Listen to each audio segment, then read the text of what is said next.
That's my favorite sound today.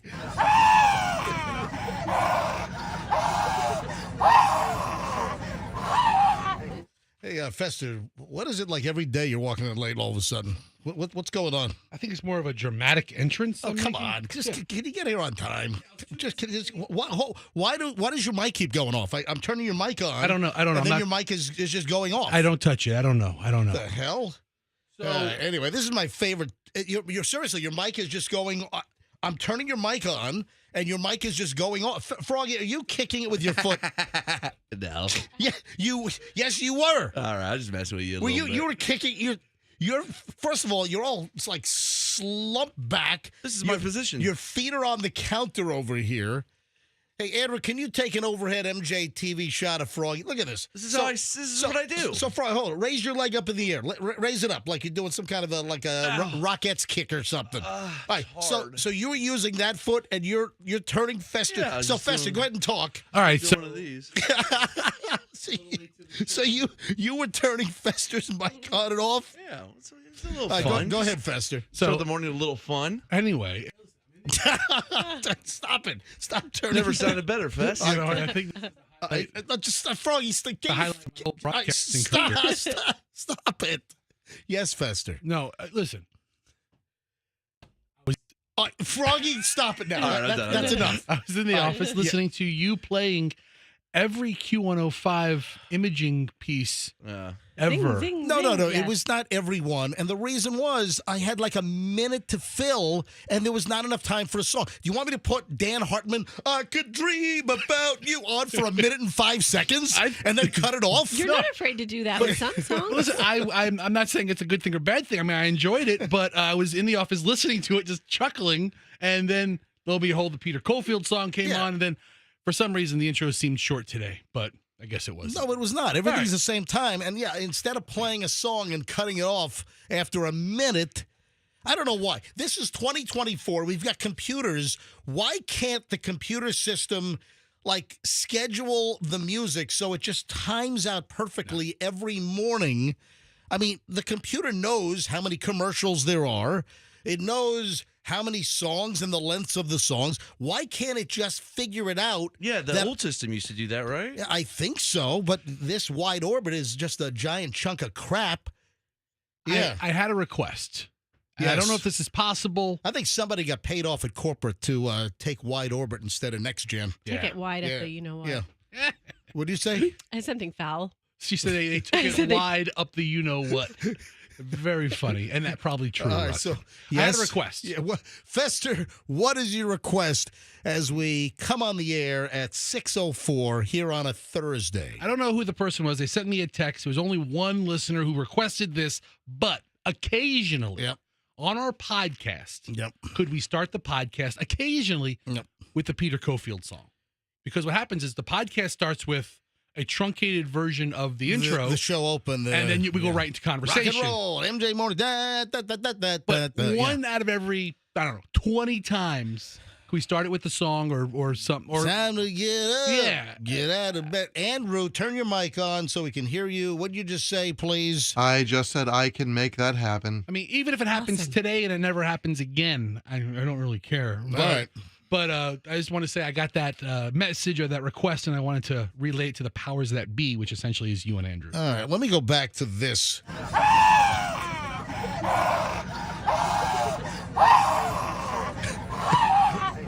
That's my favorite audio bite today.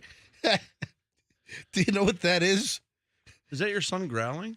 Is it what? That's your son growling? How Hudson has more of a guttural. Okay. Yeah, it's like a Like guttural growl. Roy Kent from Ted Lasso. Yeah. Yeah. If you missed this came up later in the show earlier this week, that Fester's son, who's 8 years old, Hudson, Yes. is in some kind of phase where he's growling at people. He growls when he doesn't get his way. As he stews. Right. It's like he's going to turn into the Incredible Hulk Like or a little something. caveman. It's awesome. Yeah, I'm actually encouraging him to do it. All right. So this is not Fester's kid.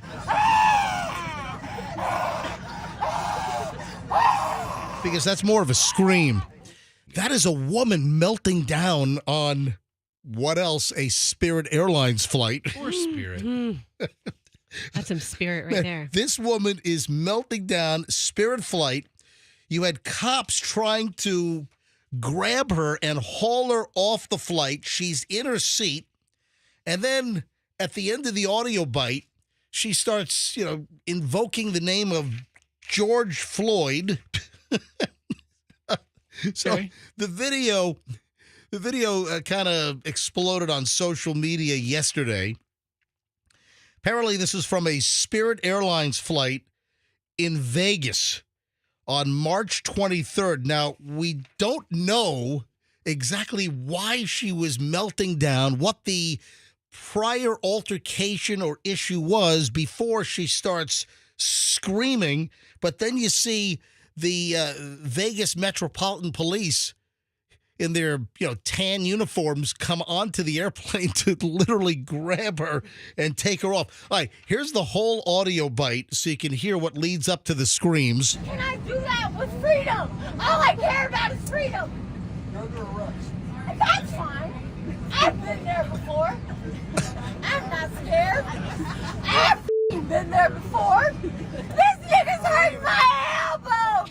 He's hurting my wrist. Hey, you missed the N-word in there, by the way. You're hurting me, Chef.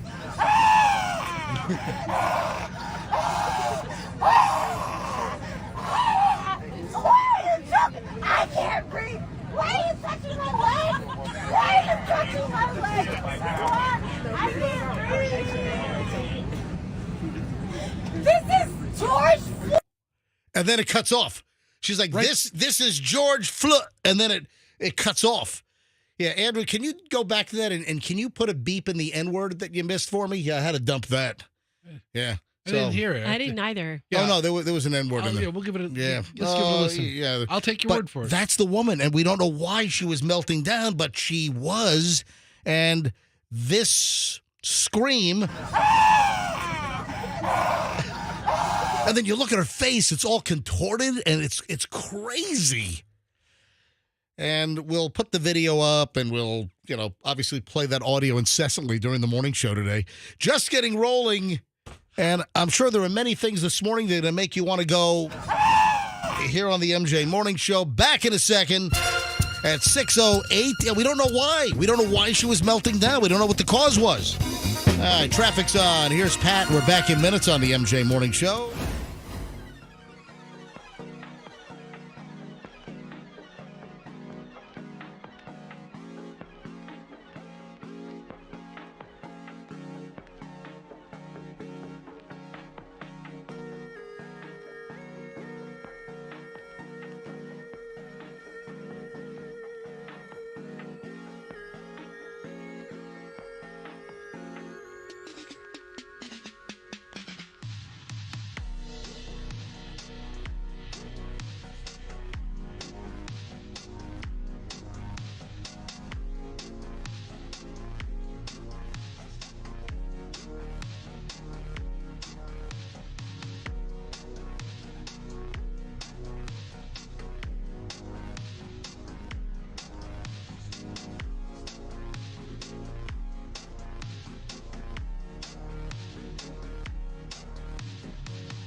right, MJ Morning Show 6:21 here on a Thursday, and another Powerball rollover. No winner for Powerball last night.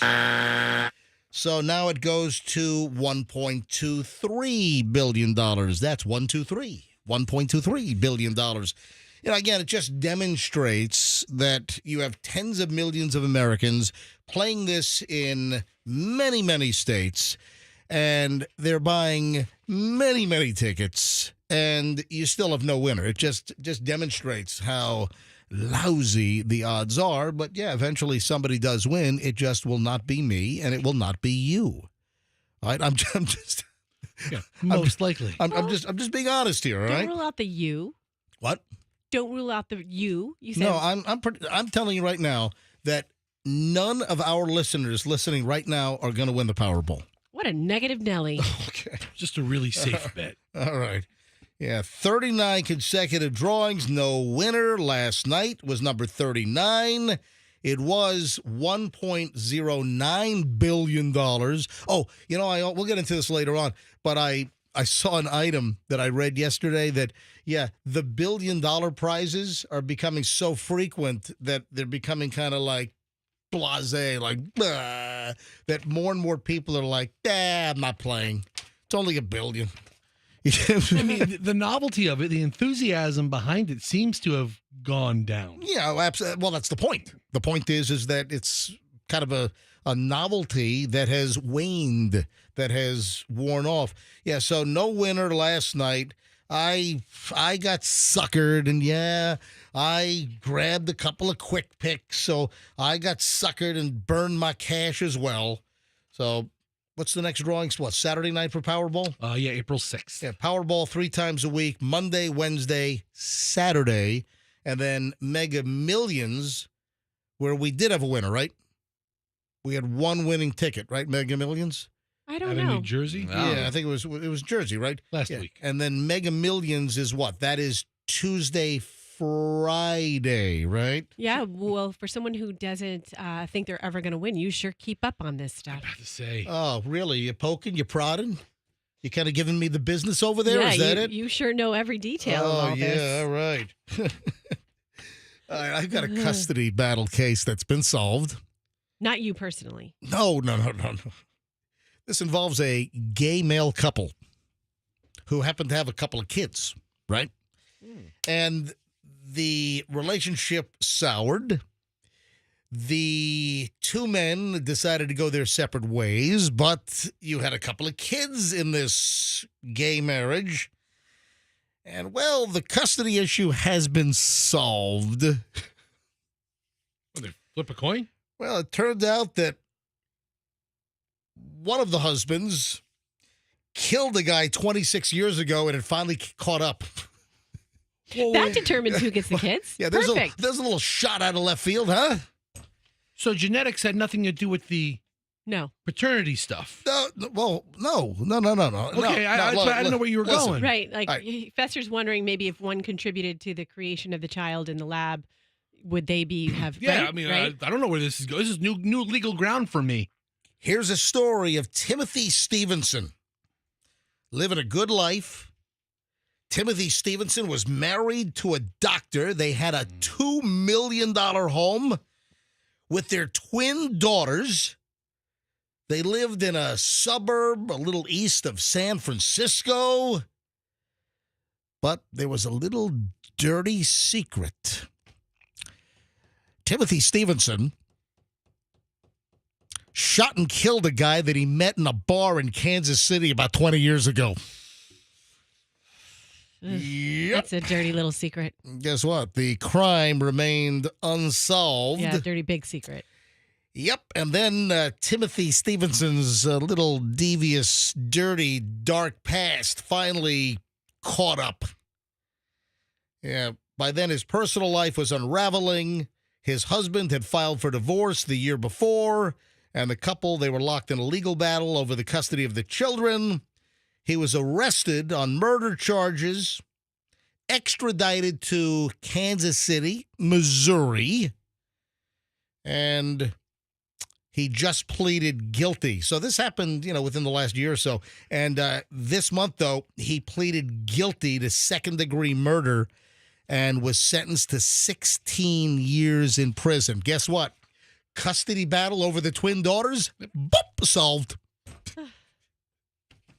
You're going with the not incarcerated dad. Yep. This just gets you thinking about people with dark, dirty pasts. Like, what are you going? Like skeletons. Yeah, exactly. You In your can't closet. tell anybody. Yep. If you have something going on, no matter what it is, deal with it some other way than talking about it. Well, because Just bury it deep. Yeah. that could be used against you. That's what happened here. Yeah, absolutely. He's in love. He's sharing all of his secrets with his partner. Oh, and by the way, 10 years ago, I killed somebody, or however long ago, I killed somebody.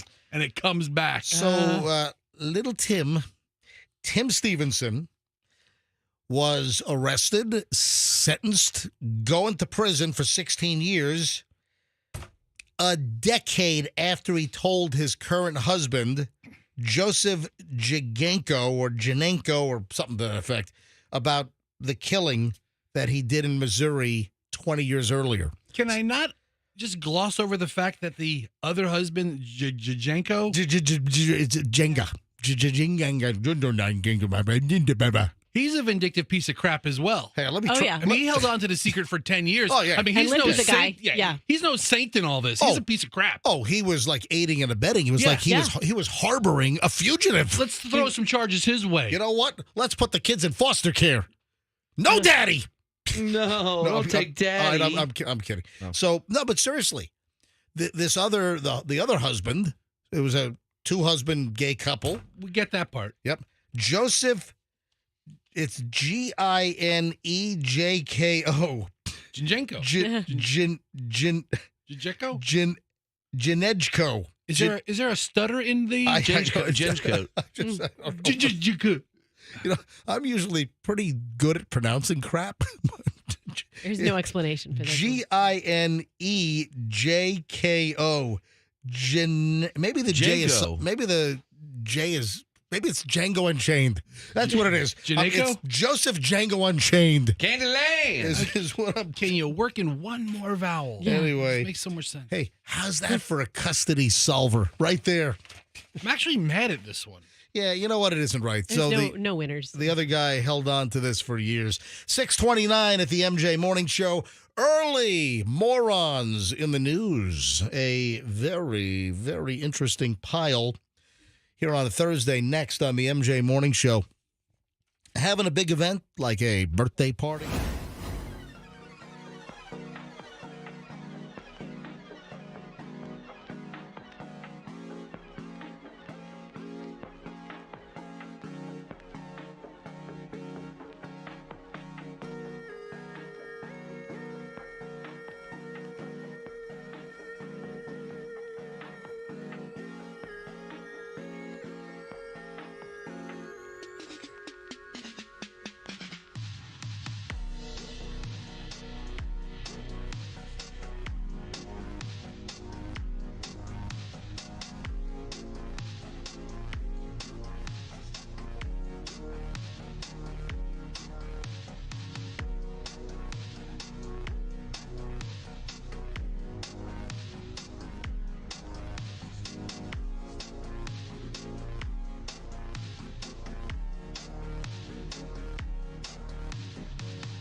Morons on the MJ Morning Show, only on Q105.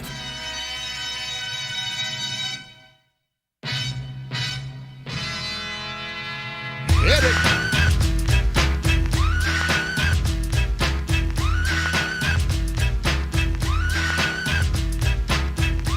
Here we go. Some early morons in the news at 6:38 here on the MJ Morning Show. Fester, just you and me. Roxanne and Froggy have disappeared. Yeah, just you and me. Just us. That's it. Just you and me. Hey, this is terrible. Now, most in law enforcement are upstanding citizens themselves, right? Yes. Most in law enforcement serve and protect and do a wonderful job keeping their communities safe. Well, you got some bad apples in every walk of life. And listen, this includes law enforcement. You've got a small percentage of human dirt that, no matter what. Wherever. You Name the field. You got right. some bad doctors. You got some bad. And listen, you got nurses that kill people with, injections in their IVs and stuff, you know? Yeah. You have some awful radio personalities. Oh, absolutely. The worst. Just terrible. Yeah. Yeah, what were we going to say? I mean, I like my radio personality. It's a little flawed, to be perfectly honest. Now, we're talking really, really flawed. Well, I got a bad cop. Happens to, the contrast here, we spoke about Trooper Tony Shuck and how she was a hero in using her FHP Suburban Cruiser, her black and tan, to stop that wrong-way driver that was heading toward, hundreds of runners on that 10K Skyway deal a couple of years back. And she sustained injuries, airbags went off, all the stuff inside her car flying all over the place. And, that was heroic. She put herself in danger to stop that woman, 3 times the legal limit with her blood alcohol level. I mean, she was drunk off her ass. And here you have the trooper, Tony Shuck, that put herself in danger to stop the car from running over runners on the Sunshine Skyway 10K run. After that driver had blown through the barricades and all of the police cars, to move people off at 275 because the sky was closed for the run. So that's an example of just an amazing, heroic trooper. That's who you want on the roads, right?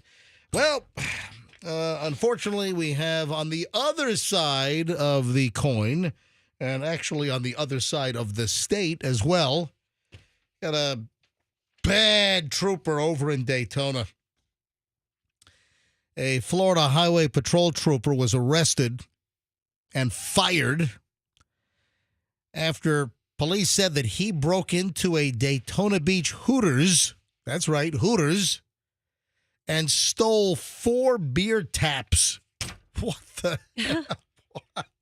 Sounds like something a college kid would do. It's like a frat deal or something. Yeah, frat boy. Yeah. Those beer taps are pretty ornate. They're pretty cool. Yeah, according to the Volusia County Sheriff's Office and their arrest affidavit, Daytona Beach Police responded around 1:26 a.m. to Hooters on West International Speedway Boulevard. I guess that leads up to the Daytona Speedway area, right? This happened last Thursday. There was a burglar alarm that went off inside the Hooters. And according to the affidavit, an officer walked to the back of the empty parking lot of the Hooters, which was closed for the day. Yeah, 1 o'clock in the morning. Yeah. Yeah, makes sense. Saw a blue Dodge pickup truck backed into an adjacent parking lot. A man later identified as 49-year-old David Baker was observed outside the truck loading something into the bed of his pick-em-up. Police said as they continued to check the business, they noticed a large glass window was shattered on the west side of the Hooters, and there was glass on the ground. According to the police affidavit, the officer went to the back of the business to make contact with the suspect, at which time Baker closed the vehicle door, turned his body to conceal the majority of his body. The officer who responded said he pointed his flashlight at Baker while calling him out, at which time Baker produced his own flashlight and shined it toward the officer in a blinking fashion. Baker then began to comply with the officer, gave verbal command. Police notified Baker that they were conducting a prowling investigation and asked him why he was behind the Hooters. Baker told the officer that he needed somewhere to urinate. Oh. Yeah, according to the affidavit, Baker told the officer that he was coming from a friend's house in DeLand, but was unable to provide the location. Also stated that he was heading straight home in Palm Coast, stopped to use the bathroom in the parking lot behind the Hooters.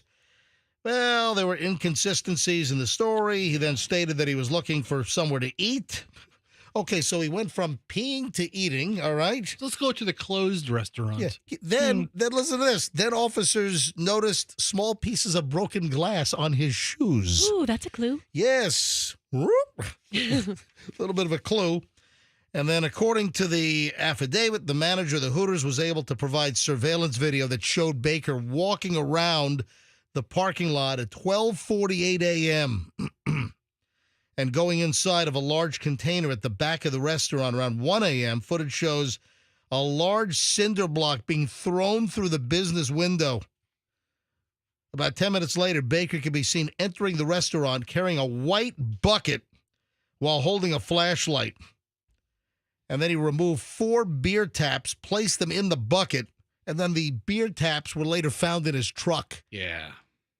So this guy loses his job, right? He's not a state trooper anymore. No, that was one of the first things I said. He Yeah. was fired. For bear traps, what are they made of? What would he do with those? They're made out of solid gold. And have I you was seen gonna the say. price of gold lately? But they are made of copper. Like aren't over they? $2,000 an ounce, Yeah, man. new highs. Yeah, they're plastic or like some kind of an acrylic or a resin or something. like acrylic, something like that.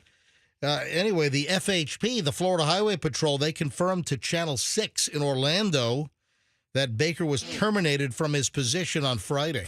So they didn't mess around. They did not. This happened on Thursday. The Florida Highway Patrol fired this guy on Friday.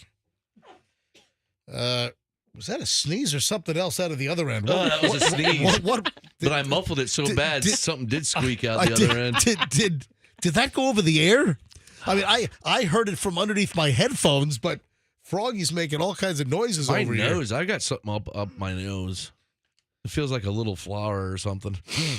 All right. Oh, man, I hope you're not getting sick. Yeah, MJ was yelling at me during one of the breaks, like, what kind of cough is that I hear from you, Roxanne? Yeah. You didn't like it. It was like rattly or something. Yeah, you had a rattly, kind of wet cough. Oh. Yeah. I've had a dry cough Uh-huh. for a couple of months that finally stopped. I have a moist cough. All right. Like a Duncan Hines moist cake. I'm starving. Yeah. Anyway, what a bad apple, man. And, here you have, thousands of troopers with the Florida Highway Patrol that uphold the law. And here you got one bad apple that's busting into Hooters at 1 o'clock in the morning, stealing beer taps and throwing cinder blocks through their window. The beer tap bandit. What the? I mean, is that not crazy? Hey, Froggy, regarding whatever you're feeling over there, remind me, I had a little dream about you last night. Oh, God. Ew. Did we spoon again?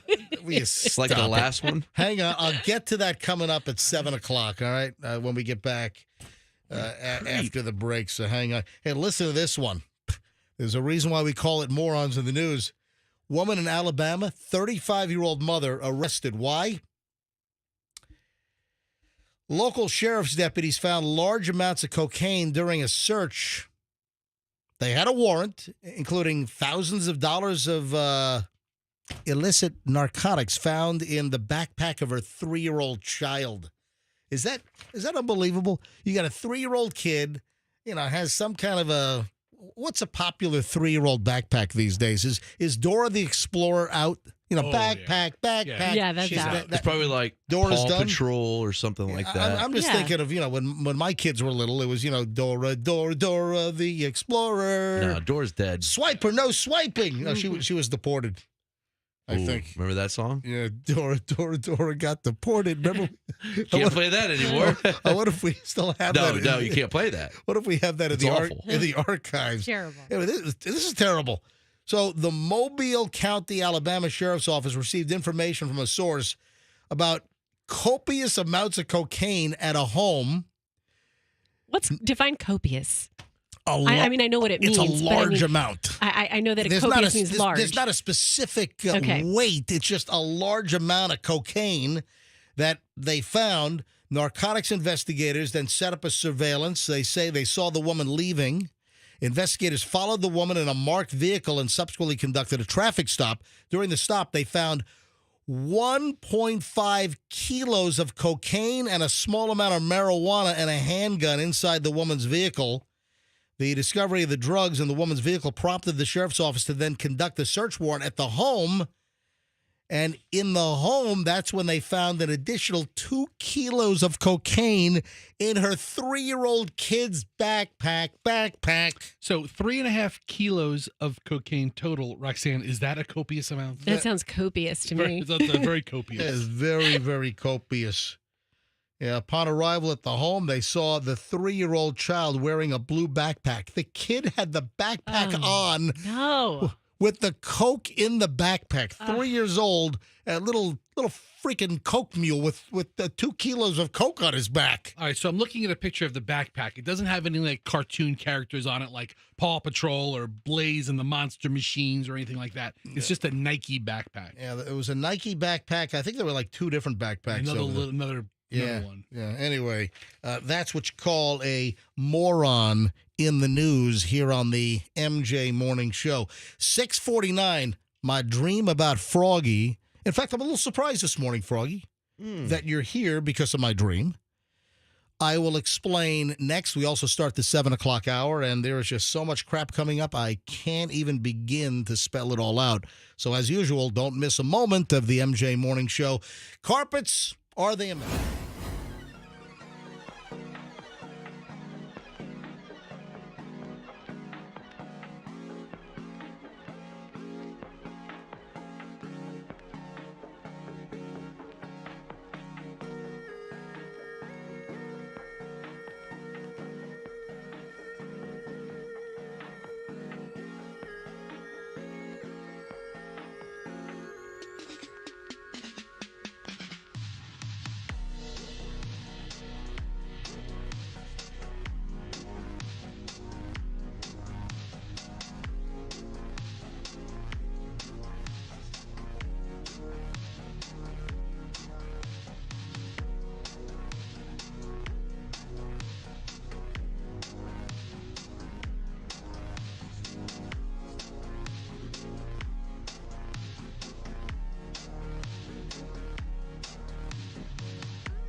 Wednesday morning. Got a big reveal. Got something you got to hear at 7:45 this morning. Oh, yeah. Big announcement. 7:45 this morning. I'm going to make something clear. You might have noticed something, and, well, I'm going to do a little reveal coming up at 7:45. So I had a dream last night, which was actually pretty violent. And you know how dreams, like timelines, kind of get shifted and kind of discombobulated? You know what I'm talking about? That a lot of times dreams, just things like natural order doesn't necessarily make sense or occur in a dream. And I think I know what planted this seed, but I was curious if there was sort of a premonition factor that what I had dreamt about regarding Froggy, if it was going to come true in, well, a different way. So here's the deal. You're going to P. Diddy me? No. I had a dream, and maybe it's because, well, two things are at play here. Because you guys just got a pool recently, right? Yes, sir. You guys just had a brand new pool installed. Man, you must be making mint with that shelving company, because I know that you're not making much money here. I do all right. All right. So, Froggy just got a brand new pool installed in town in Compton at his fantastic house on And all new artificial grass. Oh, look at that, man. You guys are just spending money over there like it's just growing on trees. New Now truck? It's fun to leave the poop on the artificial grass. It really adds color. I mean, it sits right there on top of the grass. Isn't that like Oh, the my most God. disgusting thing ever? Wasn't there a lending company years ago called Money Tree? Yeah. I think there was, right? Yes. I don't know if they're still around, but Froggy's got the money tree at his house, apparently. You Listen, know, you're the one who ended the show 12 years ago and forced me to get another job. which was the best thing that ever happened to you. It's true. I do sort of owe you. Thank Yeah. you. All right. So Froggy's got a new pool. I don't know if this had a little bit of play in the deal, Okay, well, tell me. or Were we if skinny dipping again? or if it was a Channel 8 story that I saw. No, I dreamt that you were stealing pool equipment and you got electrocuted and died. MJ, that is This is so really what morbid. you're Dude, I'm sorry. Well, I can't control my dreams. This is what you think about? I didn't. I had a dream. I can't control my This is payback from the dream I had about you on the edge of a building and I pushed you off. This is payback. Dude, I cannot control that I had a dream. My subconscious dredged up a dream and produced it in some kind of deep REM sleep last night at probably, I don't know, 1, 2, 3 o'clock in the morning. 1, 2, 3 o'clock in the morning. I can't help that. No, Well- because you dream about what you think about. Well, You think about me getting electrocuted and dying, apparently. No, you don't. You don't always dream what you think about. the dream was that Froggy was stealing pool equipment at people's houses, and that I guess while you were trying to steal some electrical device, you electrocuted yourself. But That happens. yeah, well, there's actually a local story which I want to talk about, and maybe that could be what planted the seed in my head, and the fact that you guys just got a new pool. So maybe that's why. It's a perfect storm. You know, one of the last stories that I saw last night when I was watching TV and flipping around, I saw it was on Channel 8, I think. I saw a story. Yeah, well, it was Channel 8. And Festa, bring up the story. See if they have it on their website. While he's doing that, can I tell you about a dream I had last night? Well, let me finish one thought here. Did you kill me too? Just hold on. These are such morbid thoughts. Just hold on a second. All right. So I'm having this dream, and it might be a combo of Froggy having a new pool and then seeing this story. Here it is. Tampa police noticing trend in pool equipment thefts. Oh, that's what you did. Okay. That's it. But also, I was curious whether the dream that I had was going to have some type of a foreshadowing that Froggy was going to call in sick today. Not dead from electrocution, but Okay. I don't know, one of his... Maybe a slight shock? One of his... just one of your various other medical issues. Yeah, here's the story. But, this probably planted this in my subconscious last night. Because I think this is on the 11 o'clock news. The Tampa Police Department is reporting a pattern in pool equipment thefts where crooks are ripping large pieces of equipment from homes, then posing as installers by selling the entire unit to others. That's a racket. what are they like stealing? I think I saw a surveillance video and guys like wheeling off this giant Pool pump. Well, no, the pool heaters. They kind of look like the big air conditioning condensers with the fans that you have outside. They're like ripping stuff off. They're going to places in the middle of the night and stealing people's pool equipment to the tune of thousands of dollars.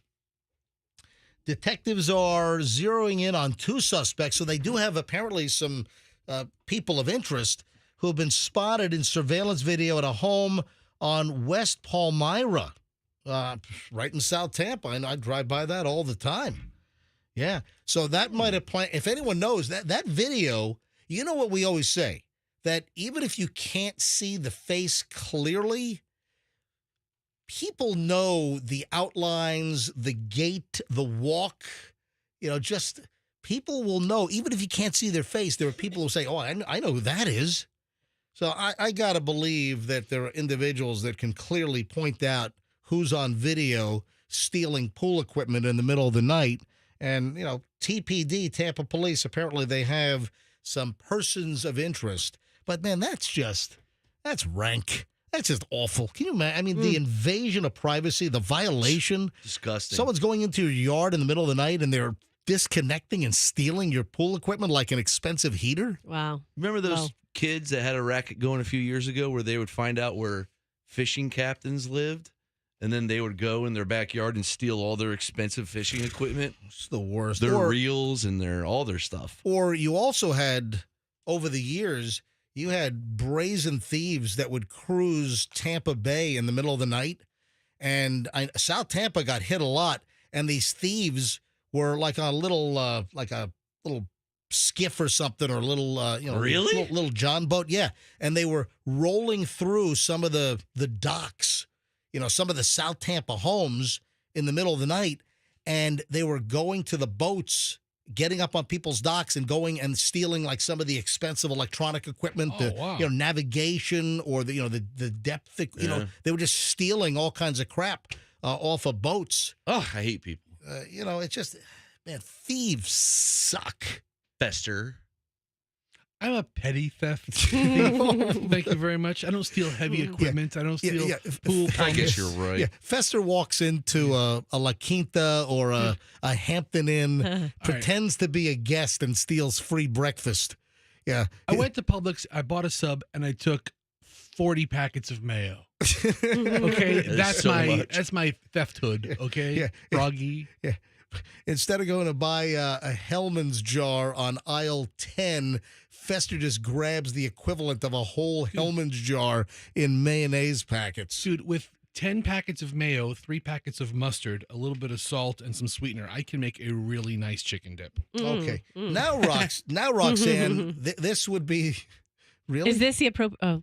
I'm the prince of packets. I mean, I'm gonna start a Instagram page where I just make recipes using packets. That's a good idea. It really is. I can make some. I make salad. You can make some great videos. Well, you'll also go to Wawa or other convenience stores. Sure. You'll buy a small coffee, and then you'll take their entire bin of Splenda. I can make any condiment with the free condiments they give you. I mean, I can make salad dressings. You a popper more than a prince. I can make chili sauces. I can make all kinds of stuff. So you'll grab what? You'll grab handfuls of ketchup packets and handfuls of mayonnaise. Next thing you know, you got Thousand Island dressing. Okay, it's so much more than that. I don't appreciate you talking this down. I mean, it's really an art. 7-Eleven at the MJ Morning Show. All right, Roxanne, now you had a dream? I had a dream. Okay. Right. This is crazy. So yesterday, no one dies in it. No one gets electrocuted. Oh, that's a shame. Boring. Boring. That sucks. You know what? I'm shutting this down right now. Yesterday, so back up a week ago, I emailed this guy about some extracurricular activities over the summer, right? Whoa. Really? Wait a minute. Does Doug, your husband, know about your extracurricular activities? I just want you to think camps. A guy? Camps. Really? Okay. So last week, you're just not getting what you want at home? That you need some extracurricular activities or some guy? Camp? What is it? I just want you to have that understanding. Does it involve a You're dungeon? About to find out. Does it involve a safe word? Pineapples, maybe? Dude, really? You guys have safe words? Go ahead. Kumquat. So I'm sleep. So I take my nap yesterday. Yeah. And I'm dreaming like a lucid dream. You guys know what a lucid dream is? That's when you can do whatever you want in your dream. Like you're kind of recognizing that you're dreaming. So I'm having a lucid dream that I am out in my kitchen, in my family room or wherever, and I am performing memories from Cats from Andrew Lloyd Webber. And I hate that song. I know in real life, I don't know all the words, but in my dream, I know every word. I know every, I'm doing the whole, production, right? Did you take a dump in a cat litter box? Memories. Meow. Meow. Okay. Tell you what, the whole cat thing kind of fits in. Right? Yeah, nice. Yeah. Okay, so you think that's what it might be because I've been hearing all these cat sounds on Q105. That could be it. However, What the heck is going on? All right, go ahead. okay, so I'm singing and doing this production, and then all of a sudden I get woken up. Someone thumps me, pokes me in below my sternum. Oh, hard. Right in your xiphoid? Below the breastbone. Yeah, right? Right? Is that what it is? That little cartilage nub underneath? Yes, that's, right. That's the xiphoid. In the dip there, the divot. That's the xiphoid. Okay. Please use proper technical medical terminology. I got xiphoided. Okay. Let's put it that way. But I got this poke and I woke up, and to the point that when I felt it, I was like, Doug is not in here waking me up like that. That would really, my family is very respectful of my sleep time. They know it's necessity, not supplemental. Very respectful of your xiphoid. It's the guy you contacted because you had a break-in fantasy. And Oh, no, just wait. Okay. This is crazy. Go ahead. So I wake up after the poke. I'm like, who was in here? Nobody was in here. Right. And first thing I do, I log onto my emails. I have an email message from this guy that his summer musical is Cats. And you were singing Cats. In my dream. Oh, man. You sure you weren't singing Rent? Yeah. Would you light my candle? 100 million days in a minute. Would you forget? That's a little weird. Isn't that crazy? A little creepy. I mean, it was and it Wow. was, the email would have come in right when I got the poke. Wow. So how do we get tickets to see this? Cats? I want to go. It's at the Straz. Roxanne's dream at the Straz. Become a season ticket holder at the Straz. A production of right. Cats with a bunch of 7-year-olds? 7:14 at the MJ Morning Show. When we get back, got an announcement. You got to hear at 7:45. Announcement at 7:45. We're going to make something crystal clear at 7:45 this morning. Also coming up next, I have a couple of mispronounced words that really bother me, and I want to quiz you guys coming up in just a bit. Also, a new tipping racket. And that's just scratching the surface. Trust me, there's even better crap coming up than those great items I just teased.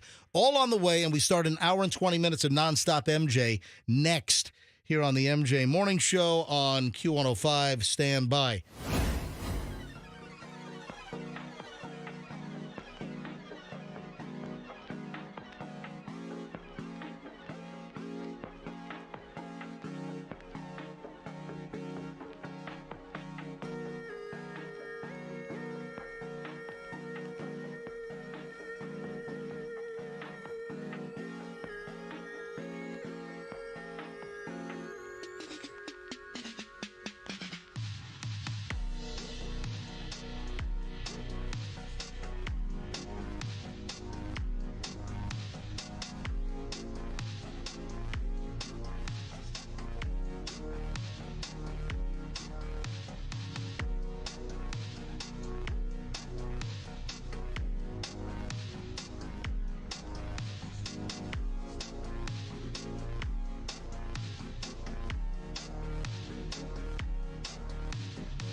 MJ Morning Show, Q105. The Madonna clock watch is available for you to enter until 8 o'clock tonight. So this is Thursday, the 4th of April, and Madonna's makeup concert is tonight after she fell ill. And, well, she said she almost croaked.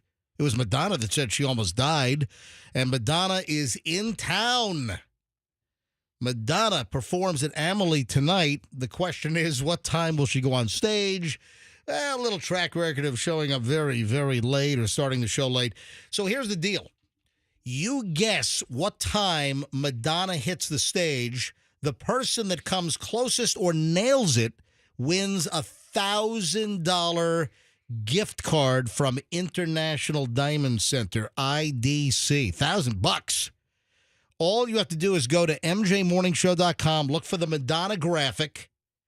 You click on that, and then just fill out the form. And then guess what time Madonna will actually take the stage. Show is set for 8:30 tonight at Amelie, downtown Tampa. And there is an opening act. Was it Bob the Transvestite or something? What is it? It's Bob the Drag Queen. Bob the Drag Queen. And that's Madonna's opening act, apparently. And then what time will Madonna actually take the stage? Will she be kind of on time? Half an hour opening act and then, 15-minute break and then Madonna goes on? Or is she going to be really, really late? Go to MJ. You have till 8 o'clock tonight. You can enter until 8 o'clock tonight. If you'd like to potentially win a $1,000 gift card to International Diamond Center, a great MJ Morning Show sponsor, go to mjmorningshow.com, look for the Madonna graphic and the Madonna concert clock watch, and just fill out the form. And guess what time she goes on, and boom, you come closest, or you nail it, you win. If there are multiple guesses that are the same, then it goes to a random drawing. So good luck from the MJ Morning Show. We have a big announcement coming up at 7:45. Stand by for that. Eclipse Mania. Man, it's like every other story is Eclipse. Eclipse. Tell you what, is Mitsubishi, are they doing some kind of a tie-in with the Mitsubishi? I don't think I've seen anything. Did they miss the boat on this with the Mitsubishi Eclipse, the car? Yeah, someone in their marketing department is in trouble. Seriously, did they drop the ball on this? I mean, how awesome would it be if they gave away an Eclipse during the eclipse? Yeah.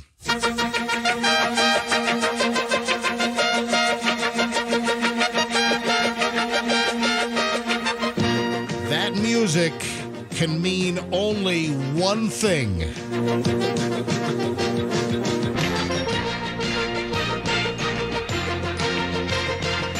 Hal Herman. All right, folks, it happens tomorrow morning. Hal Herman has requested airtime.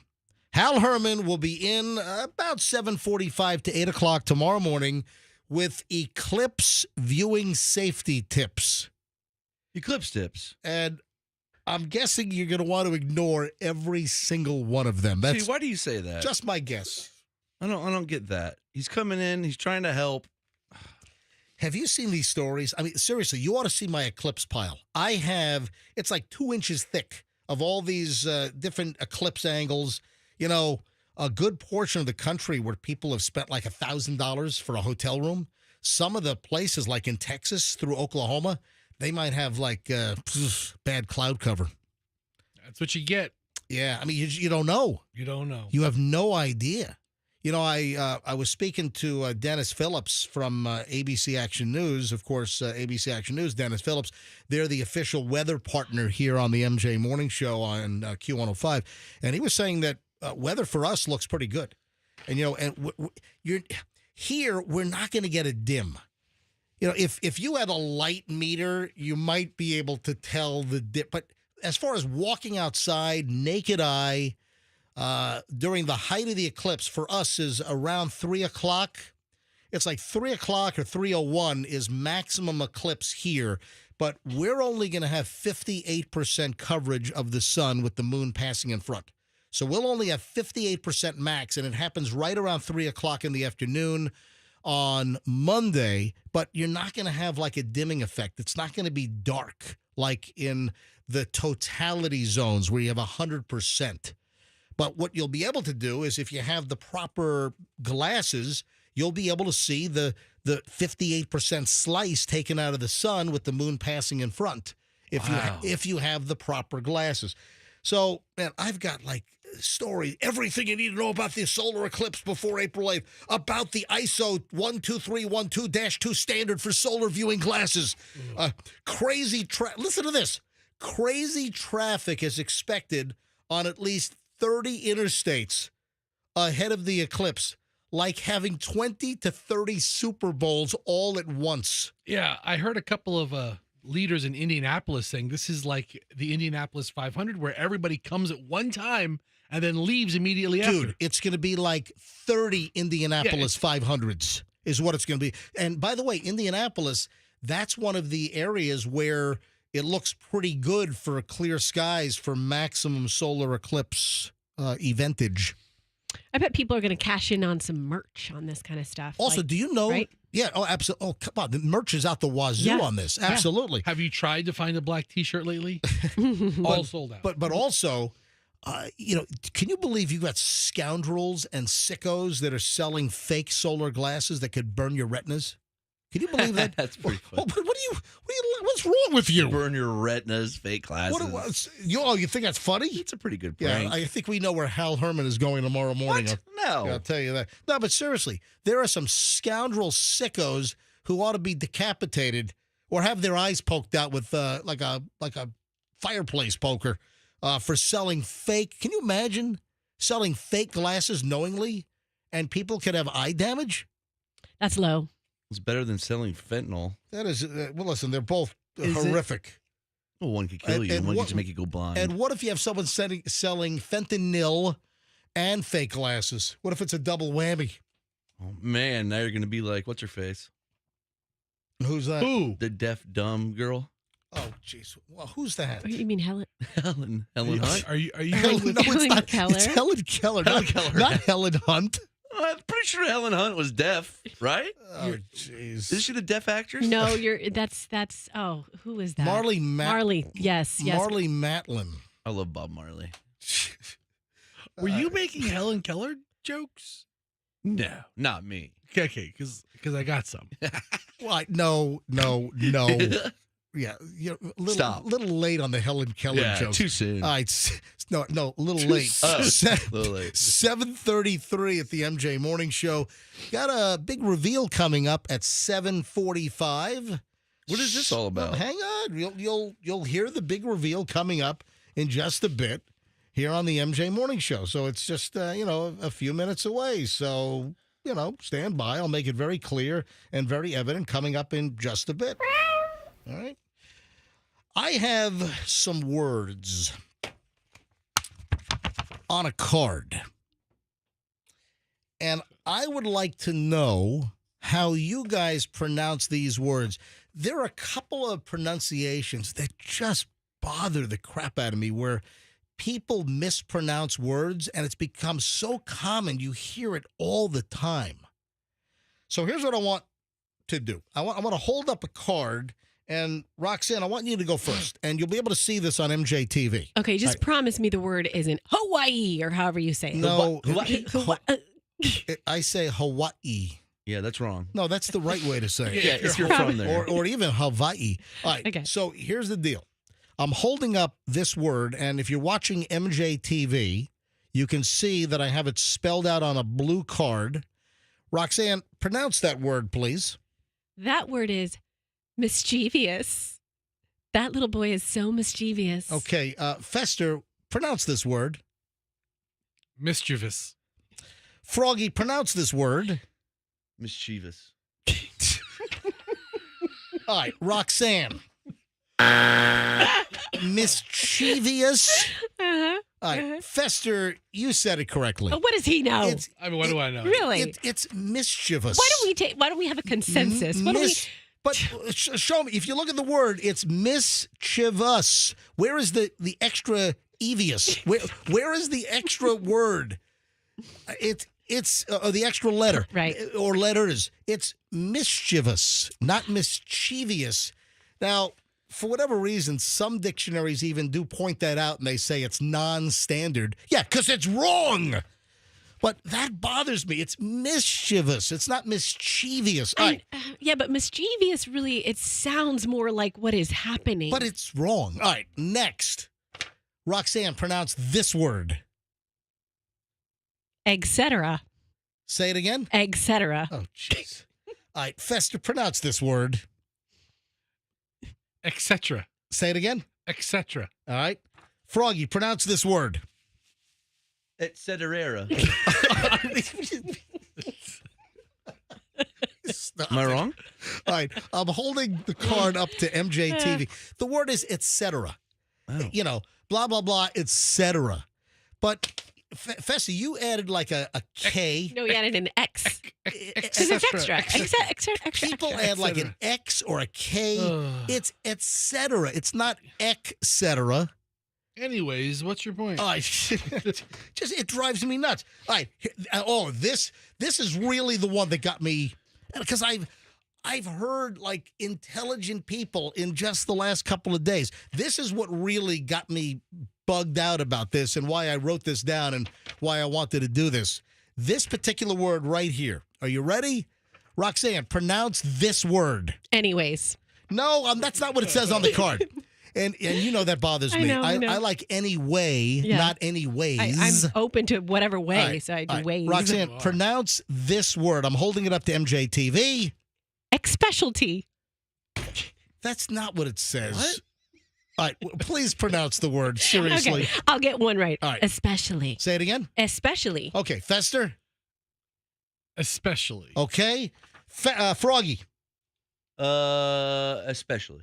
Look at that. Wow. All three of you guys. Yes. The word is especially. What, who says it differently than that? Okay. So people say especially. They add an X all your the time. Beef, dude. Because how do you say this? MJ? Karen. There, that's you. Right now, you sound like. I mean, what are you doing? It just bothers me. The word is especially, but listen to the people that will say especially, EX, especially. It's not. It's especially. All right? Oh boy! All right, and then final one. Let me hold this up. All right. And Roxanne, when you whisper into the microphone, we can hear you. She's asking me for a pen because she's trying to put you together. All right, Roxanne, this one right here. Pronounce. I'm holding this up. What do you pronounce this as? Go. Accessory. What? Accessory. Oh, come on. Really? What? Accessory. All right. What is your real answer? My real answer is accessory. That right. accessory looks nice with what you're wearing. Fester. I'll go with accessory. All right. And Froggy. Hold. Accessory. Just say it. Accessory. Say it again. Accessory. Yes. All three of you guys are correct. But the word is accessory. Like, oh, look at this accessory on my brand new car. Who says it differently than that? Oh, so many people say accessory. Instead of accessory, people say accessory. It's nonstop. Remind me never to talk to you again. No, just a couple of words that drive me nuts. That's it. All right. Okay, I have one for you guys. And listen, you might all get this right, but I've heard people screw this up. MJ? Blah, blah. Okay. Do you guys all know this one? Okay. Yes. But here's the crazy thing. Like if I'm going to say, hey, and then he said blah, blah, blah, right? That's how you use it in a sentence. And then he kept talking and he said blah, blah, blah. Blah, blah, blah. But I hear people say, and then, blase, blase. No! It's not blase, blase. You just said Noah instead of the word no. Blase. Yeah, have you heard people say that? It drives me bananas. I've never heard anybody say blase.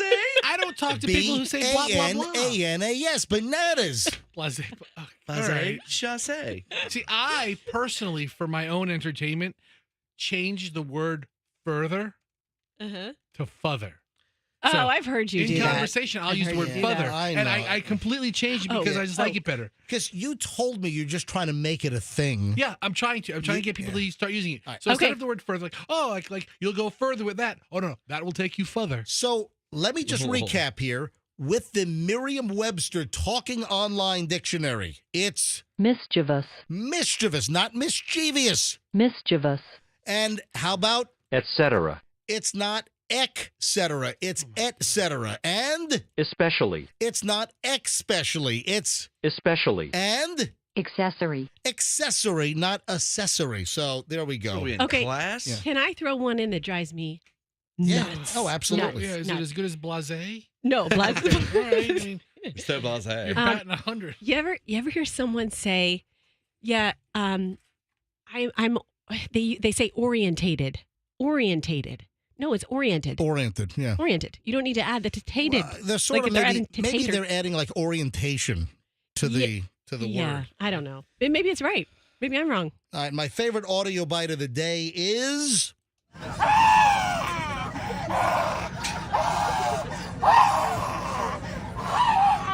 this is comical. Have you seen the video, Fester, on this? I have not. All right, bring up the video. You'll find it. Just TMZ has the video.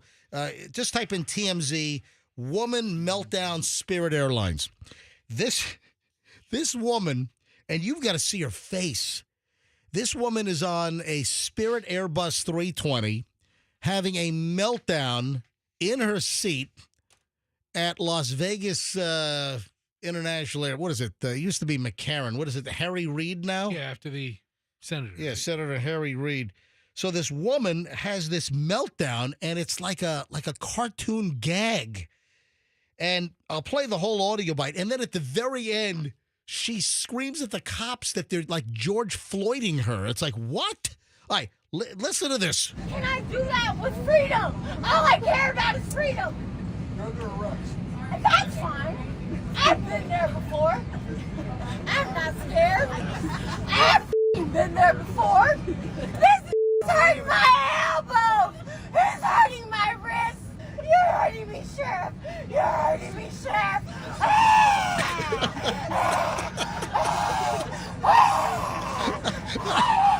Why are you choking? I can't breathe. Why are you touching my leg? Why are you touching my leg? Why?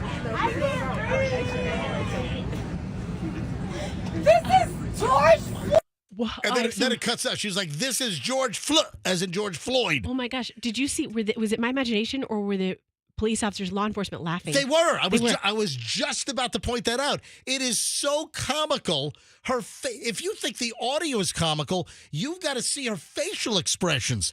The cops are laughing. The lady is making such a cartoon comical scene that the Las Vegas Metropolitan Police are laughing as they're trying to remove her from her seat and yank her off this Spirit Airlines plane. We have no idea what the hell she's melting down over. We don't know. We have no clue. I love her. That's great. Good for her. Okay, Froggy, have you seen this? I have not seen her. You have to watch this. It just gives it, like, the visual just gives it a whole new dimension. And it's just Blase, I think blase, blase. Thank you. All right, MJ. But I think that's why you would pay to be on Spirit, to see something like that. Well, Right? you know what? The odds of seeing ridiculous bouts of humanity, the odds are the highest on Spirit Airlines. There's no doubt about it. You're there for the show. Yeah, it's a show. It's, you know what? It's a flight and a show. It's like dinner and a show. Theater, You know, theater. it's a flight theater. It's Yes. a flight and a show is what you get. So Poor she Spirit. tries to invoke George Floyd. Do you think Spirit ever says, why us? All the time. Do you think Spirit ever says, why us? Why does this always happen on Spirit Airlines? You know, if Spirit needs to embrace the crazy, because, I mean, look, the flight is apparently sold out. I mean, That'd be a good tagline. Spirit Airlines, embrace the crazy. Yeah, hey, Embrace your crazy. everyone welcome, no matter how BS crazy you are. So the video is making rounds online. The incident happened at the Las Vegas airport back on March 23rd. They were leaving Las Vegas for somewhere, I don't know where, but this lady's just having some kind of a meltdown. There's an older white-haired cop in the middle, and he's just chuckling his head off. Oh, yeah, they're laughing. He's like this. Because you just look at the woman's face and you can't help but cracking up. Hey, Andrew, did you get the video up on As Heard on the MJ? Well, get that up. Yeah, I mean, that's a given. Get the video up. We'll have it up in just a few minutes. We'll make it easy for you. Fester, send Andrew the link quickly. Sure. Yeah. Uh, All right, no, that's what I'm saying. We're gonna put the link up. Absolutely. All right, we'll have the link up. You got to see how comical this woman is, and we'll have it up shortly. Give us 2 minutes, 3 minutes, and we'll have it up on mjmorningshow.com, and then you click on As Heard on the MJ Morning Show. The other thing is, look at all the passengers that are holding their phones up and recording this thing. All right, so look at the 1, 2, 3. So a person who's recording the video we're watching on TMZ was 4 rows back. Right. The person in the 3rd row, if you look, you can see their entire screen. They are actually FaceTiming a relative. They are FaceTiming. Yeah. They're not Good recording. catch. They're FaceTime. The cell phone in the forefront, because you have a passenger behind a person who's holding their phone up, and they're WhatsApping or FaceTiming somebody, because you can see their little picture, and they're actually showing some friend or relative what's going on live in a live stream. I mean, I would immediately try to FaceTime with you and get you out. MJ, you got to see this. Like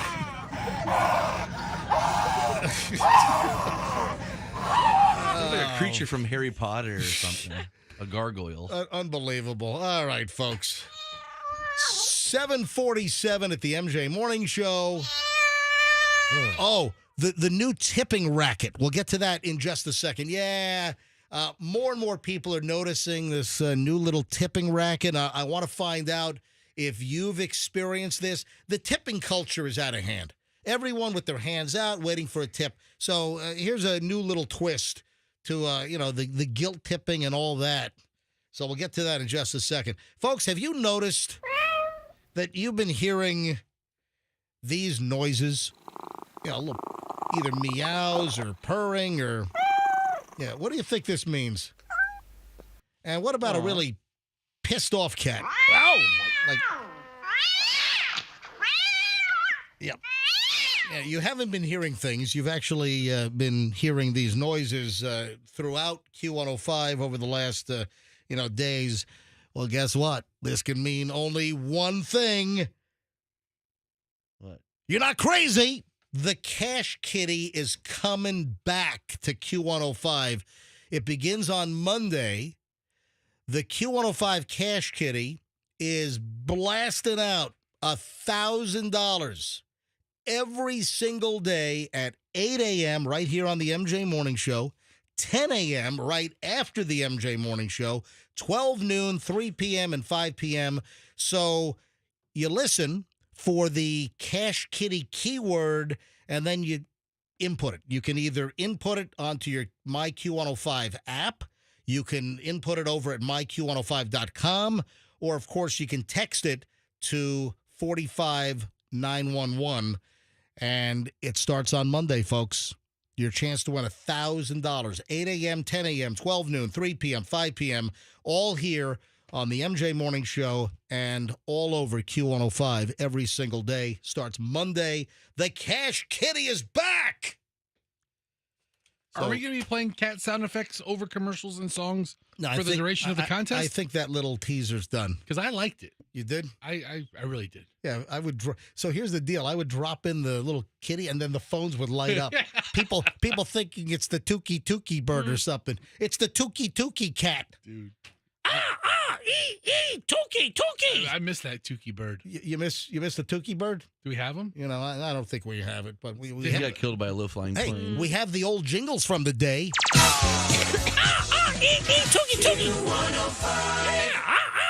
Tookie. Tookie.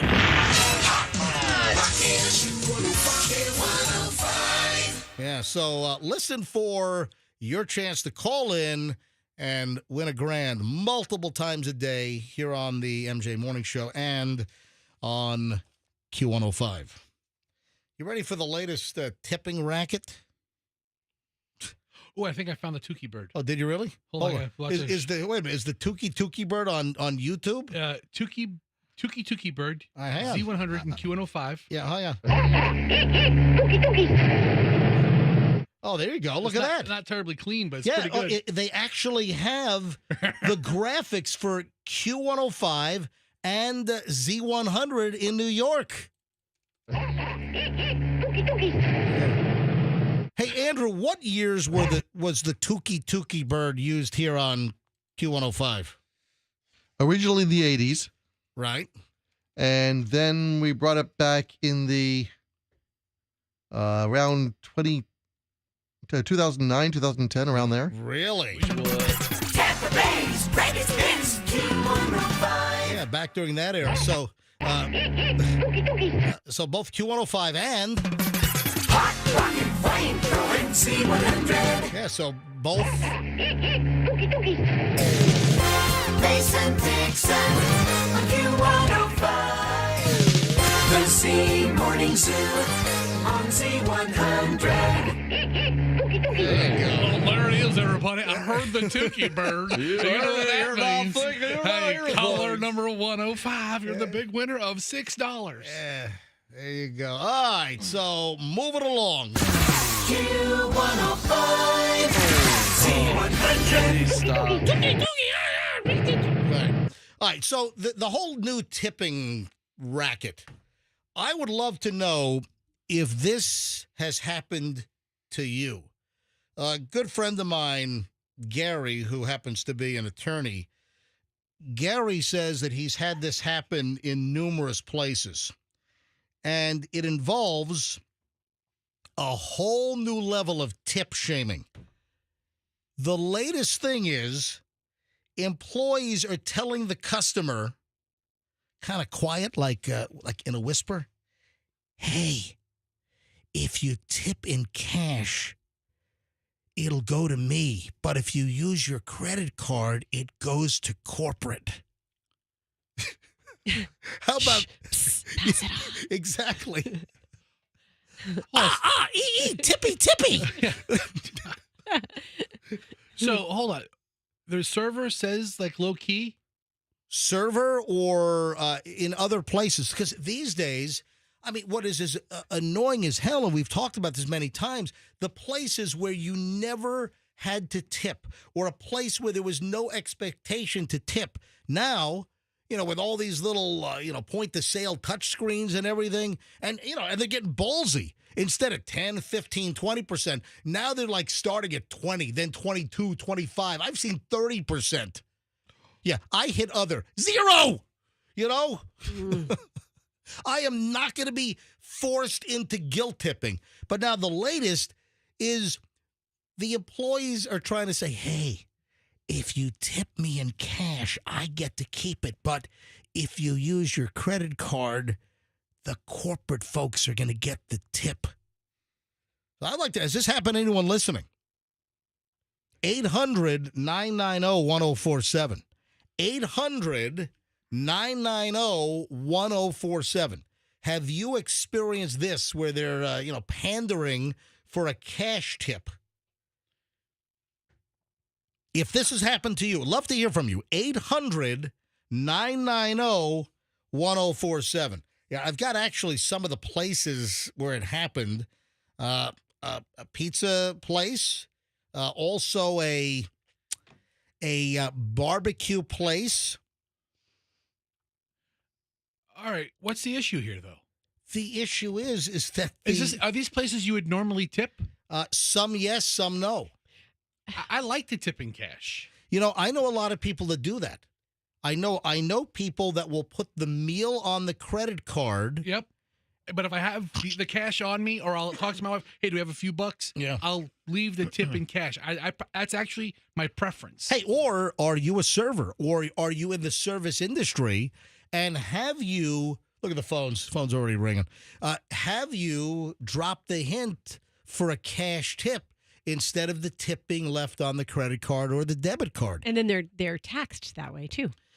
Well, there's more of a record if you Yeah, more of a cash in record. tip, man, or if you what I say, if you cash in tip, if you tip in cash, There's no record. yeah, exactly. Yeah, Exactly. I like Yeah. sticking it to Uncle Sam. That's why I try to give my That's service good. cash Yeah. tips. Why do you say that? Yeah. You got an IRS office right on Boy Scout, right near the new rooms. IRS office, Yeah. I tip in cash. Right down from the new rooms to go. Come and get me. Yeah. Yeah, great. What? right. Buster was at Red Robin last week and he gave the guy a tip in cash? No, Wow. I thought you were talking about you getting tips in cash or whatever. All right. I wish I got a Yeah. tip in All right. cash. Folks, I'd love to hear from you. Have you witnessed this? Or if you're a server, have you dropped the hint?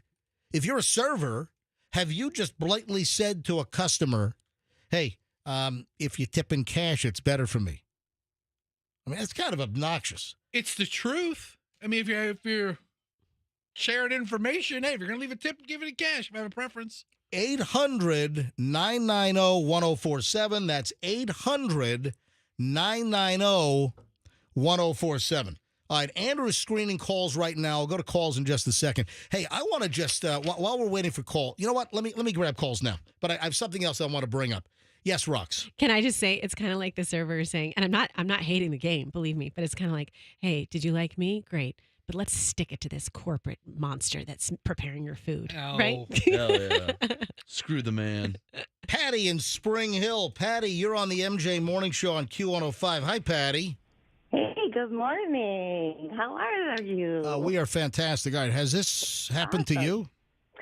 Yes, actually, I went into a small post office on Shady Hills Road, and there was a tip jar on the counter. Wait a minute. Was this an official U.S. Postal Service office, or is this one of those like contract little substations? Nope. It's literally a U.S. post office. And there's a tip jar at the U.S. Post Office on what road in Spring Hill? Shady Hills. That's pretty shady operation with a tip. Exactly. Wow. I could not believe it. I went in and I'm like, is that really a tip jar? And you guys had been talking about it a few days prior to that. And then I didn't call in then. And when you started talking today, I'm like, I just have to call. So did you leave a tip? No. There you go. That is crazy. Patty, thanks for the call. You bet. Jeff is in Tampa. Jeff, hi. You're on the MJ Morning Show. Morning, everybody. Hello. Morning. Good. I usually tell the waitress, I say, hey, you want to make some tips? Don't charge the drink. So you want the server to pilfer from the company, Yes. don't charge for the drinks, and you'll leave a cash tip? Yep. And I say, you want some tips? Don't charge for the... And how often are you successful with this little operation? I'm pretty darn good. You know what? That's just rubbing off on me. Yeah, first of all, Fester's rubbing off on you. MJ, there are restaurants that I stopped going to because the price of their drinks just got too high. I'm not a drinker. Yeah, I mean, for a family of four, you're at $25 just for drinks. I went to a restaurant. An iced tea was like $3.99 or $4.99, and I'm like, you know what? All right. And then it's like $16-20 just in service drinks, not alcohol. I have noticed that non-alcoholic beverages. I've noticed that drink prices are going up. And listen, a restaurant gives you a fountain Coke or Pepsi, and it's $2.99 or $3.25 on the menu. They got a nickel into that thing, maybe. You know, it's the I mean, there's just an amazing markup. Jeff, thanks for the call. Crystal is in Zephyr Hills. Crystal, hi. You're on the MJ Morning Show. Good morning. Do you have a similar tip story? I do. My daughter, she's actually a waitress in Tampa, and she has mentioned to me numerous times that waitresses will actually take off a big item off of the bill just so, and they don't necessarily say, give me a bigger tip, but it's kind of known if they take a big price item off of the bill that they're going to get that in a tip. Oh, or I comped you dessert. I think that might be a tactic as well. Hey, you know what? Yeah. I dinner or dessert's on me. It's on the house. Exactly. Yeah, bucking for a better tip. So what? Are we angry at this? I mean, I'm not necessarily angry, but it is something that's going on now. Well, listen, I just can't figure out MJ's angle. Well, hold on. We've drifted a little bit from the original story. The original story was that there is an increase in employees that are bucking for a tip where they ask for the tip in cash. That's where the story originally started. That there seems to be a trend where people at places of business or servers are saying, hey, if you leave the tip in cash, I get it. If you put it on the card, it goes to corporate. That apparently is happening more and more. So the story's morphed a little bit. But, Crystal, thanks for the call. Have a great day. Let me grab Jackson in Clearwater. Jackson, MJ Morning Show, you're up. Hi. Hey, how are you doing, guys? Doing well. So I just got back from a family trip in Argentina. We went to Buenos Aires, and it's similar there. If you want to order like an Uber, and if you select paying in cash, they're there in like 3 minutes. If you select, using your credit card, they'll cancel the trip like 4 or 5 times in a row until you finally get someone. Oh, wow. So it's the same thing at restaurants, like everywhere, whether it's restaurants, supermarkets, wherever you go, everything in cash is one price. Everything credit card is up, 15, 20% because they don't want to pay the service charges.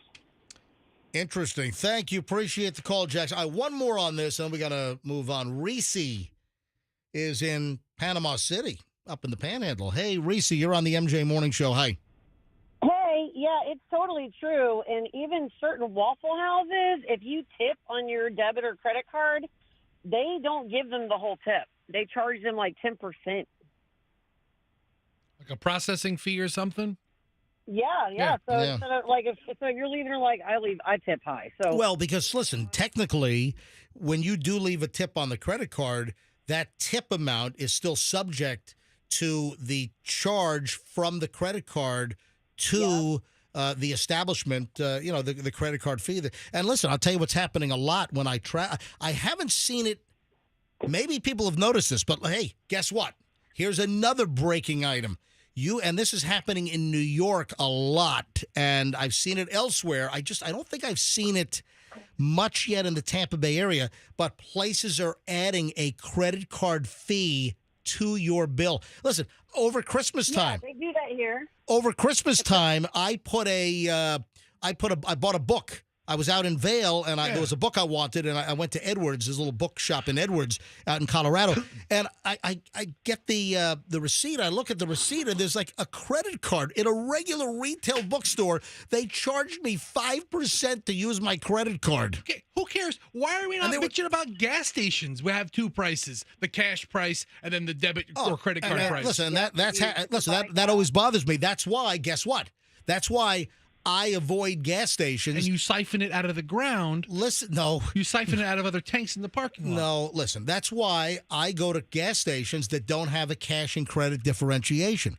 I avoid any gas station that has the cash price and the credit price. I don't go to that gas station. And there are plenty of stations, same price, cash or credit. And those are the gas stations that I patronize. Reese, thanks for the call. I appreciate it. Thanks, Reese. So heads up. And then, locally, I have not seen it around town. But, again, up north, it's starting to become rampant. And other places around the country where places are charging you a fee to use your credit card. Hey, that's cost of doing business. If you want to fool us, then just raise your prices by 3 or 4%.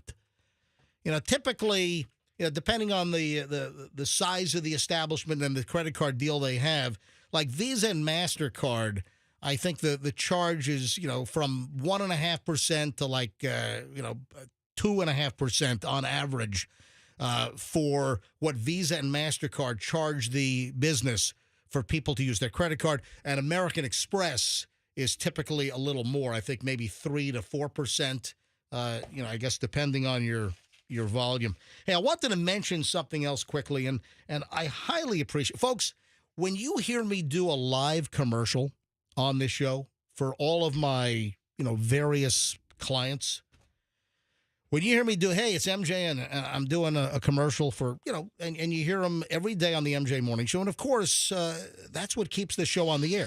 Advertising keeps radio stations on the air. But I just have a great story here. I've had a relationship with Banco Doors for a number of years. I was doing commercials for Banco years ago when we were across the street at the other radio station. Anyway, Banco came back and became an advertiser. This is Banco Garage Doors, the best in town. So Banco, I got them back on the air, and Banco started around February 1st. And I've been doing live spots now for a couple of months, about 2 months.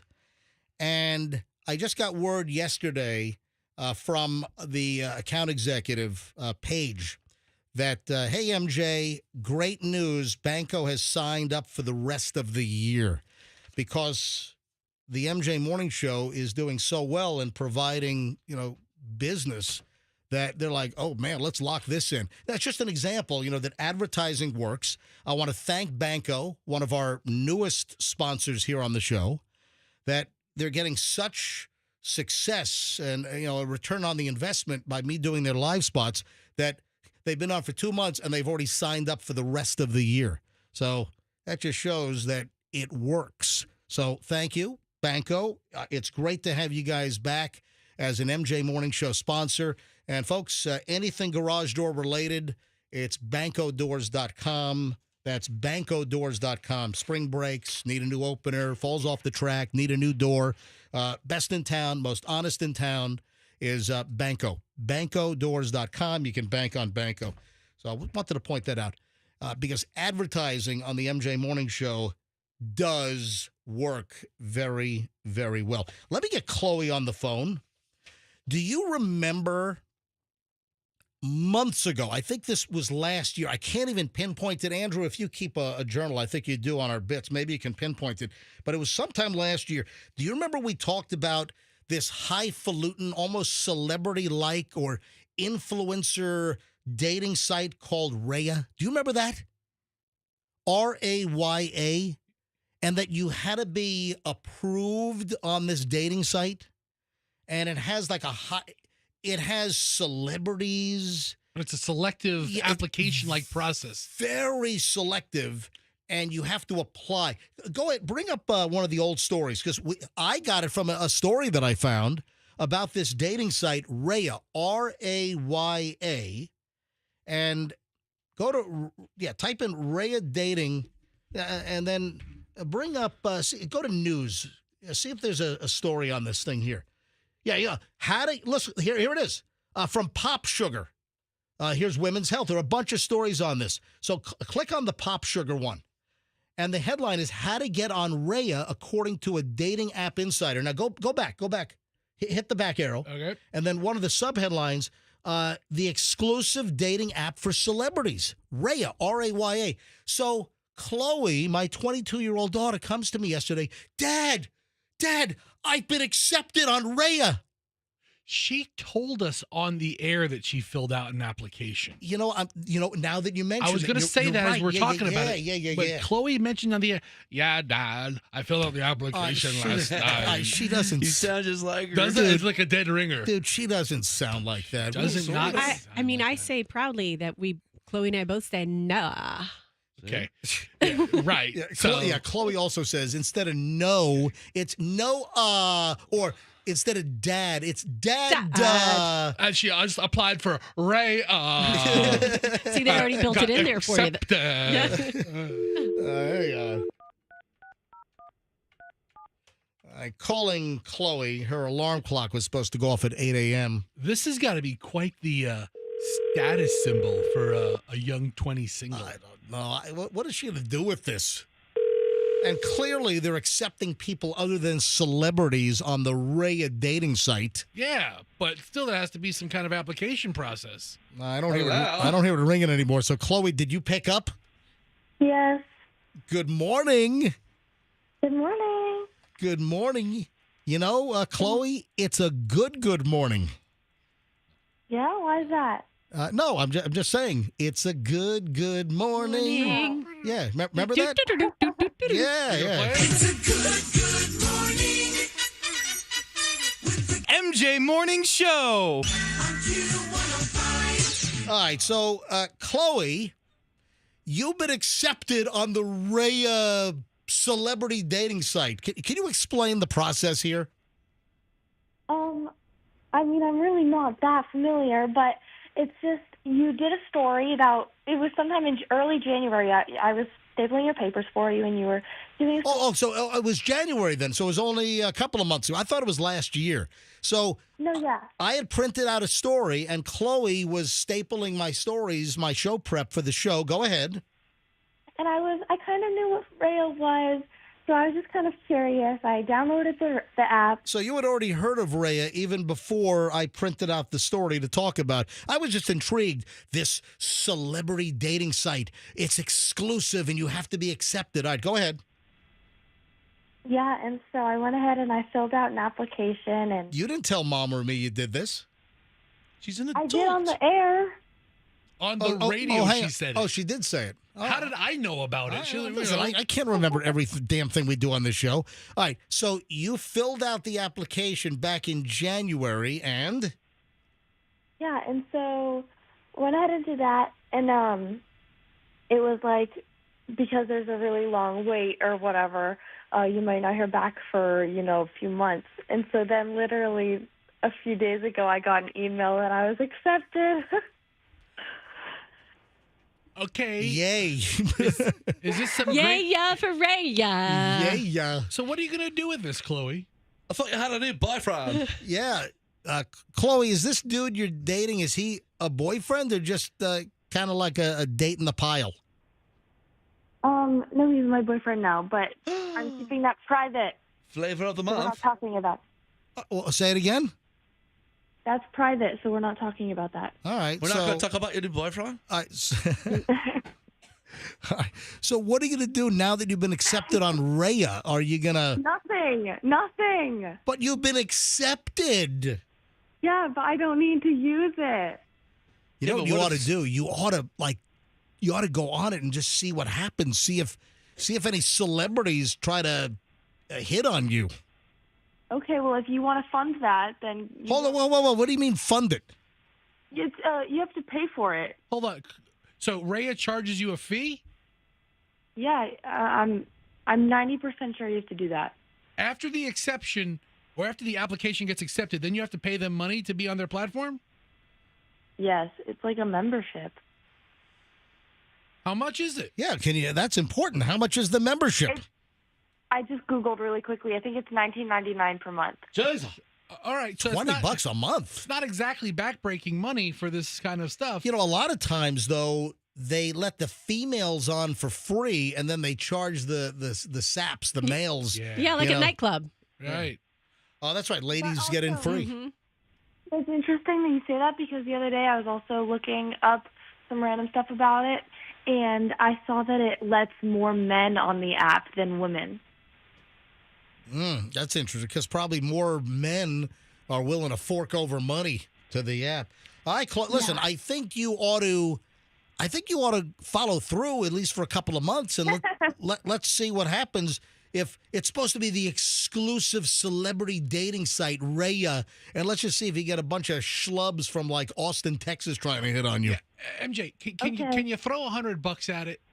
5 months. Yeah, that's what I'm saying. Maybe we ought to just, test it out and get a report from Chloe and see what happens. Is that cool, Chloe? Yeah, that's fine. So you'll let me do that. You'll let me pay $100 for this app, but you won't let me pay $15 for a honeymoon in Vegas? Well, because I can expense it. It's a bit. This is an actual business expense. If I spend $100, it's for the show. Honeymoon in Vegas turned into a bit too, so I guess that's a deduction. Honeymoon in Vegas rhymes with bit. Oh, that's true. I got to let my accountant know that next year's taxes, I take the $14.99 for honeymoon in Vegas, and that really sucked. If you missed that story, folks, Michelle had a wild hair. They had to watch Honeymoon in Vegas, and it's not streaming anywhere, and you can't rent it for $3.99. You have to buy the freaking movie, and it's low definition. It's SD. It's not even a 4K or a Blu-ray quality or high def. No. It's crappy, fuzzy, blurry. It's like someone smeared Vaseline on my my eyeballs. So, all right. Hey, Chloe, I got to run. Oh, one quick question. What?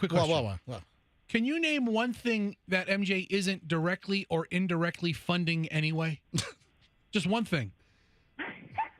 Directly or indirectly? Well, she earns her way. She does the papers for the show. No, Michelle mostly does the stapling. I mean, household chores isn't exactly earning your way. Yeah. Chloe kind of balks at any kind of chore. So just one thing, and you can think about it for a day or two. Spoiled Veruca salt. Just one thing he's not directly or indirectly paying for. Anyway, I mean, you let me spend $14. No, he spent it.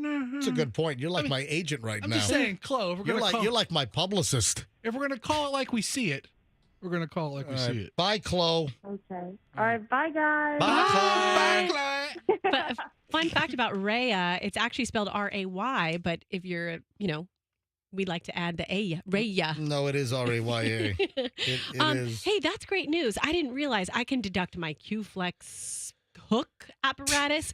I can deduct my water hydrogenator. Because you talked about it on the air? Yeah, I can deduct all these things. I can deduct my... What was that crazy... What was that thing you brought in and we talked about it like first thing in the morning like a month ago? What was that thing? Was it my water hydrogenator? Yeah. Yeah, I drink that every day. Dude, I just dropped off the receipt to Elihu, my accountant, for the Fabio wig. Of course. Why wouldn't you? That's right. You dropped it off already for next year's taxes? We're getting ready. Gotta keep better track of my receipts. Righty. Hey, Froggy. You might get excited over this. I got something lined up. Our buddies over at Lucan's, Lucan's Liquors and Fine Wines. I love them. Yep. Lucan's, they hit me up yesterday. Froggy, you know who Travis Pastrana is, don't you? Yeah, he's like the motocross stunt guy and former Monster Jam driver. Really? Yeah, he used to drive the Monster Energy truck, I believe. Yeah, this guy's got a huge fan base. I think. Yeah, Travis Pastrana. He's pretty badass. He does some crazy stuff. Yeah, huge icon of motorsports and stunts. I think he broke a couple Evel Knievel jump records. Really? Anyway, he's in a collaboration with Good Boy Vodka, and he's going to be doing a meet and greet and autographs at Lucan's in Seminole on Sunday from 11 to 1. This Sunday, 11 to 1. Lucan's Seminole on Seminole Boulevard. And Travis Pastrana is going to be there. And tomorrow, I'm going to give away some VIP meet and greets. So, wow. Yeah. So if we have any listeners that are big fans of Travis Pastrana. He sounds delicious. Yeah. He's going to be autographing cans of his new seltzer beverage. And you get to meet and greet him with VIP access. So we'll give those away tomorrow morning. Thanks to our friends at Lucan's. Was that a pastrami joke, or was that you want to eat this man? Hold on. You made a pastrami joke about Pastrana? Yeah, of course I did. I can't get a Reuben out of my head after hearing you talk about him. She says, he's delicious. And I'm like, what kind of delicious? Yeah. Hey, were you on TV yesterday? Today. Hold on. Are you leaving today? I'm on TV today. Okay. You left. Oh, right. You left The early magic yesterday. Of TV will happen today. Okay, but it was taped yesterday. Well, you just let the cat out of the bag. What show are you on? Who cares? You taped it yesterday. I did. And it runs today. Who's Cat? The Cash Kitty? Yes, that too. Cash Kitty, back Monday, folks. What are we talking about? Roxanne. Well, I got a little beef here. So good. I'm starving. I got a pastrami. It's an Al's beef from Chicago. All right. So here's the deal. Roxanne was on Gail Guayardo's show. Oh gosh, I thought she lost her voice. Pull back the curtain. Hang on. I thought she have a show. Roxanne was on Gail Guayardo's TV show. What is that one called? Bloom? That one is Bloom. Okay. And that runs where? What channel is that on? Is it on Channel 8? No, it's on WTTA Channel 6, I think. I'm a big Bloom fan. All right, so it's on FLA. Onion. It's on FLA. Yeah, it's on Channel 8, I think. So Roxanne was on Gail Guayardo's show, and Roxanne is on TV, and they put the graphic up, and it said like Roxanne Wilder Q105 morning host. And then Gail Guayardo introduces Roxanne from the Q105 morning show, and I'm like, Roxanne, you're on the MJ morning show. It's not an ego thing. It's not like, oh, you got to. It's a branding thing. It's a branding thing. It's a branding thing. So wait a minute. So I kind of climbed all over Roxanne. I'm like, Roxanne, you're on TV with Gail Guayardo. Gail did not mention the MJ morning show. Thanks a lot. You had a tall way to climb because I'm a foot taller than you. You are not a foot taller than me. We're the same freaking height. All right. So listen. So you're on this show. And the graphic on the screen, they call it the lower third, the Chiron. Yes. It says Roxanne Wilder, Q105 morning host. You're on.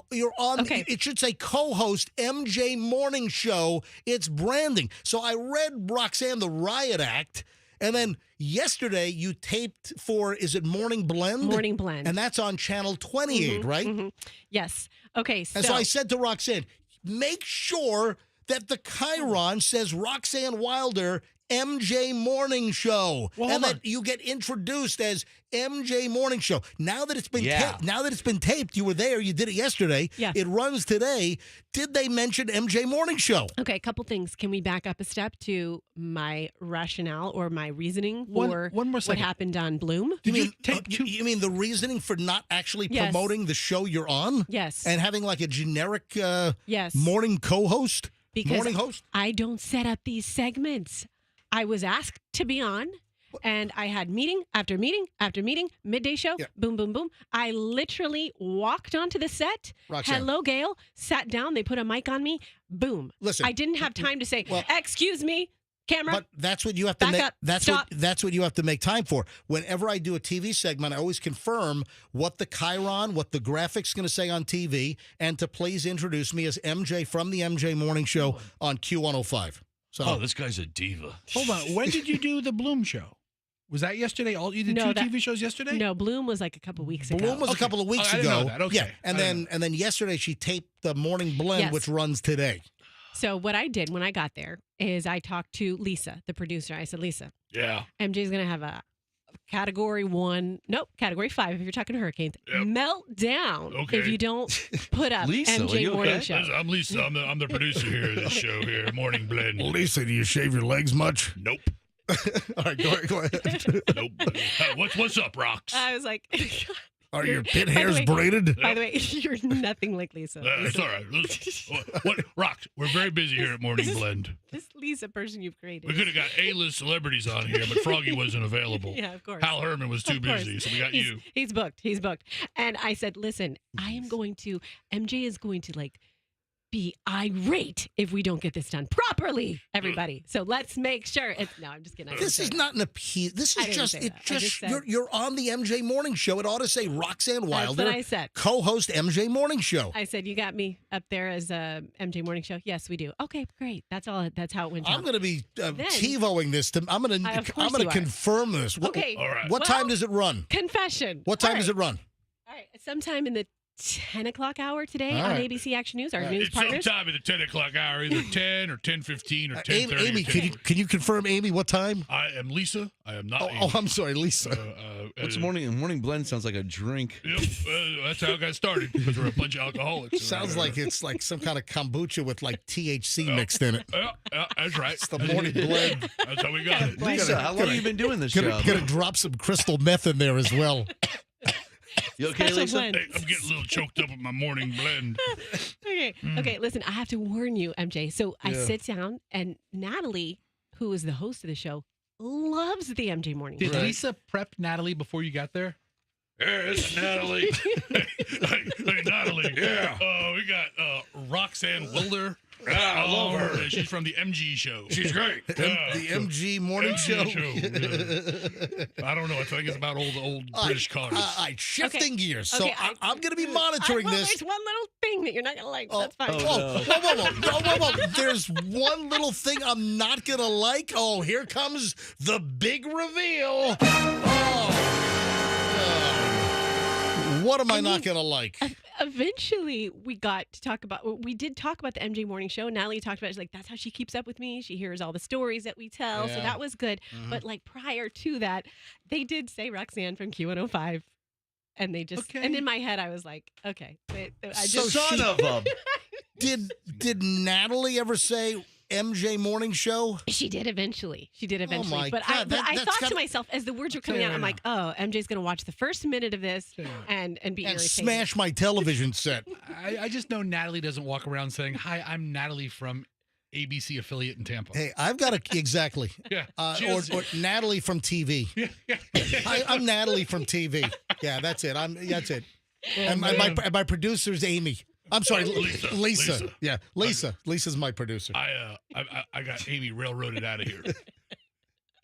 You had Amy arrested. You planted some coke in her car, right? In the parking lot. Oh yeah, buddy. Good times. All right. Now, I would like to know. Let me move along here, and I'd like to know if you got divorced and you were in a bad marriage. Been there. Yeah. All right, stop it, Lisa. Sorry. Lisa, producer. I was in a bad marriage, you know. And it really Was it male or female? still not sure. Okay, all right. So here's what I want to know. Do we have listeners listening right now that you got divorced and then you had like a divorce party? Oh, yeah. Not me personally, but I've been to those. All right, let me tell you why I'm asking this. Now, if you got divorced and you were thrilled to get divorced from a bad marriage, what did you do to celebrate? Okay. 800-990-1047. The reason why I'm asking this is there's a story. Don't do this. So if you had a divorce and then you celebrated, how did you celebrate your divorce? Or if you know somebody that got divorced and you were invited to the celebration or you're aware of their celebration from their divorce, love to hear from you. 800-990-1047. 800-990-1047. The reason why I'm bringing this up is there's a dude in Nashville, in Tennessee, who has more than a dozen charges filed against him for randomly firing shots in the streets of downtown Nashville. According to officers from the Metro Nashville Police Department, they responded to shots fired shortly before 6 a.m. at the intersection of Commerce and Representative John Lewis on Monday, April 1st, earlier this week. The cops arrive and they found 26-year-old Craig Jose Miller, also known as Juan Jose Vasquez. He's got a bunch of different names. And another individual sitting at the corner of the intersection. When asked if they shot a gun or heard shots, they said no. A delivery driver who was nearby spoke to the cops and said that he heard a series of gunshots and observed Miller waving a firearm around and shooting off rounds in different directions. An intersection in downtown Nashville, Tennessee. The arrest report states that officers found the firearm in a parking lot next to the intersection. The discovery then led them to reapproach Miller and his friend. When the officers asked about the firearm, Miller responded and said that he had a gun, but it was not with him. He was then taken into custody for reckless endangerment due to the witness verifying his identity. Miller then admitted to the officers that he just divorced his wife and fired 8 rounds into the air in downtown Nashville as a celebration for, quote, regaining his freedom. During the arrest, officers also found a THC pen in Miller's pocket. He had slurred speech, unable to care for himself. He soiled himself. 2 more victims approached the officers and told them that they were next to Miller when he fired the shots. At the scene, Miller's friend told officers that Miller had bomb-making materials also in a black backpack. They closed down the roadway to establish a perimeter, brought in the bomb squad. Authorities reported stolen property from the vehicle from a break-in that occurred earlier in the night. They found the backpack. Officers then were able to confirm the gun was used for the big divorce celebration. Miller then kicked one of the officers in the stomach while he was being taken into custody. And told the cops he was going to kill all of them regardless of whether he was in handcuffs or not. Can't do that. Oh, my God. All right, so... It's a hell of a divorce party. It is. That's when you're going out with a bang, he means it. Firing shots in the air. All right, so the question is, if you got divorced, did you have a divorce party? Or have you known anyone that got divorced and they had some kind of a divorce celebration because of the divorce in a bad relationship? So either you or someone you know, 800-990-1047. Would love to hear from you and your story. We'll grab a couple if we can. 800-990-1047. Tell me about your divorce party or a friend's or anyone you know. 800-990-1047. Jenny in Spring Hill. Hey, Jenny, welcome to the MJ Morning Show. Good morning, MJ. Hey there. Hi. So my story is that my now husband had been married before, and throughout our relationship, our dating relationship, we all became friends with his ex-wife and her new man, and we all just got along. So when the time came to actually finalize a divorce, we all threw a huge party, and we were all there. His ex-wife, her new husband or her new boyfriend, and I was there, and I actually am the one who notarized the divorce. All right, that just seems too happy. Like everybody's getting along. It was. Everybody's getting along too well. I hope they didn't play Bobby McFerrin, Don't worry, be happy. It's Froggy's favorite And song, by the way. no one believes when we tell the story, and no one believes it, but it is actually true. Good. So there was no gun shooting down the streets of Spring Hill. No gun shooting. No one ended up in the hospital. No one got arrested. No pipe bombs blowing up somebody's mailbox in celebration. Not at all. All Everything was really nice. Yeah. Thank you, Jenny. Let me grab Doug next. Doug, you're on the MJ Morning Show. Yes, I'm Doug Clark. I'm having a divorce party in Missouri. I'm in homeless at Springs, Florida right now. What's your address? What's your social, Doug? Doug Clark? Well, anyway, I had a cousin that sold sunglasses for a living, and so... Did they work at Sunglass Hut? No, they were just real cheap Blues Brothers sunglasses. I paid about 150 pair of them and gave them away to everybody who came to my divorce party. Okay. And I call it the Future So Bright You Got to Wear Shades party. Oh, look at that. That's clever. Yeah, a little Timbuk 3. Yeah. You could have got cheaper shades. I studied nuclear science. Yeah. Anyway, we played the song Future So Bright You Got to Wear Shades, and everybody had a great time. We filmed it. It was really funny watching everybody dance with the Blues Brothers sunglasses on. What song did you play? The Future So Bright You Got to Wear Shades. Oh, it's good. You remember that song? Yeah, I love that song. Of course. It's a Huey Lewis? No. Yeah. No, that's Timbuk 3. No, it wasn't Huey Lewis. Timbuk 3? That's funny. Doug, you missed your calling as a mediocre party planner. Well, anyway, people think I'm crazy anyway because I look like Rodney Dangerfield. And I do a little stand-up comedy with Rodney. So. Oh, dude, tell a joke. Tell a joke. I can tell. Is it clean for broadcast? Tell us a joke. My girlfriend wants to make love in the backseat of the car, but she wants me to drive. I tell you. That's a good one. That's good. That's good, Doug. That's funny. Right. You've redeemed yourself, Doug. And the Blues Brothers Sunglass Divorce Party.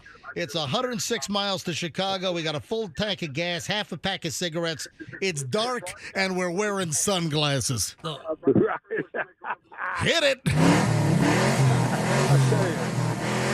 All right, buddy. Respect it all, All right. I tell you what, have a nice day. Goodbye. no respect. I tell you. Let me grab Kathy in Newport Richie. Kathy, you're on the MJ Morning Show. Hi. Good morning, guys. Hey.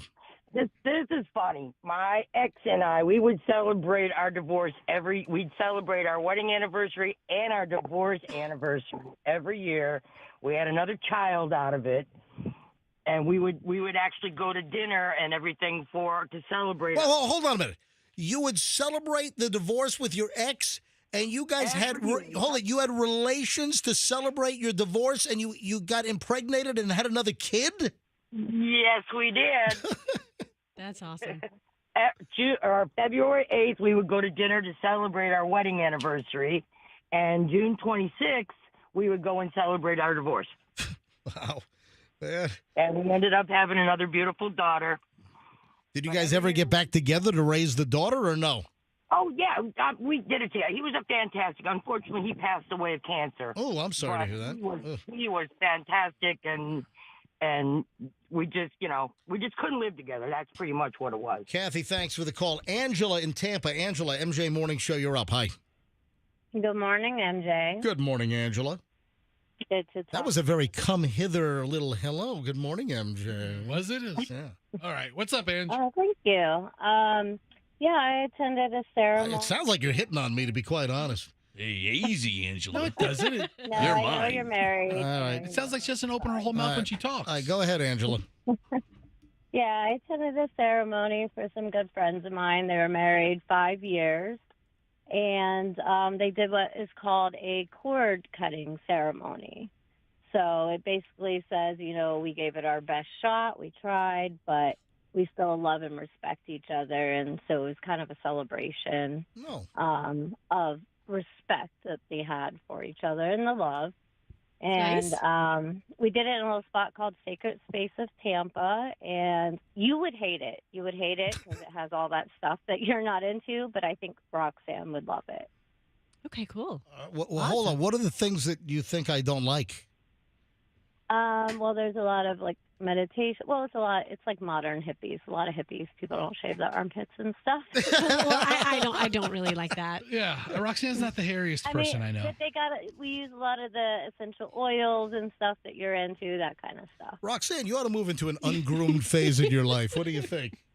Right? Thank you. I love you guys. Landing strip becomes an overgrown runway, Like one of those abandoned airports in the middle of Africa. Exactly, like Fentress Field down in Virginia Beach, Chesapeake. That ship sails if you do the laser hair removal. Okay. All right. So 8:36 at the MJ Morning Show. Man, look at the phones on this. Hey, I have a story. Can I get to my story at some point? Or are you gonna? I'll tell you what. Let me finish with Shannon, Mike, and Rob. We'll wrap it up with your story. Okay. How about that? Okay. Let me grab Rob in Thenota Sessa. Hello, Rob. MJ Morning Show. Hi. Good. How y'all? Doing fine, Rob. Go ahead.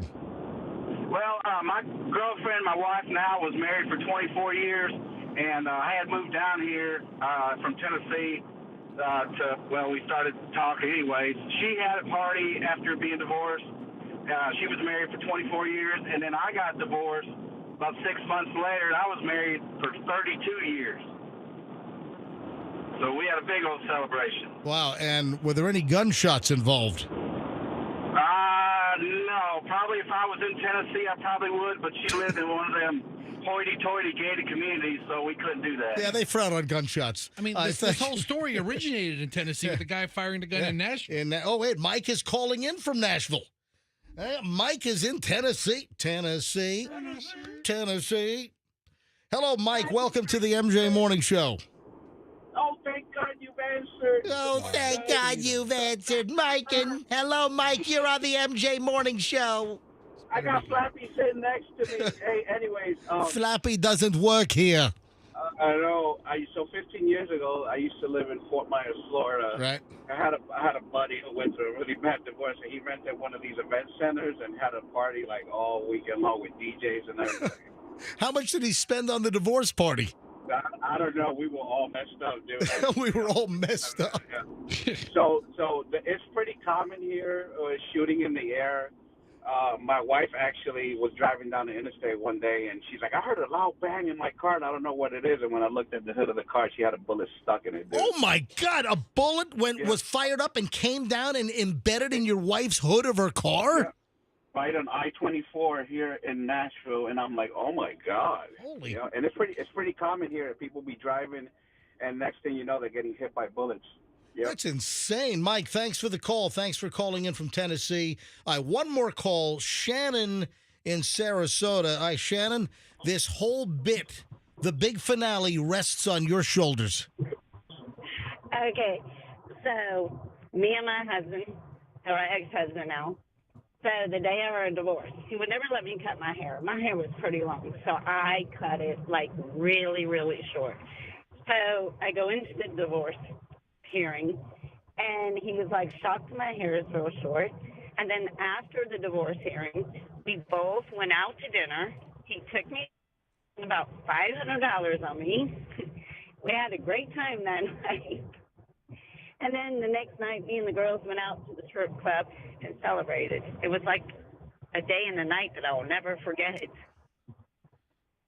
Well, Shannon, thank you for the call from Sarasota. Appreciate it. We're going to finish the bit with my story, Shannon, but I loved your story. Yeah, that was a good story. All right, Roxanne, you want to weigh in before we move on? Yeah, I do. Okay, so one of my girlfriends, when I got divorced, I just remember feeling like, oh, my house is quiet now. I love it.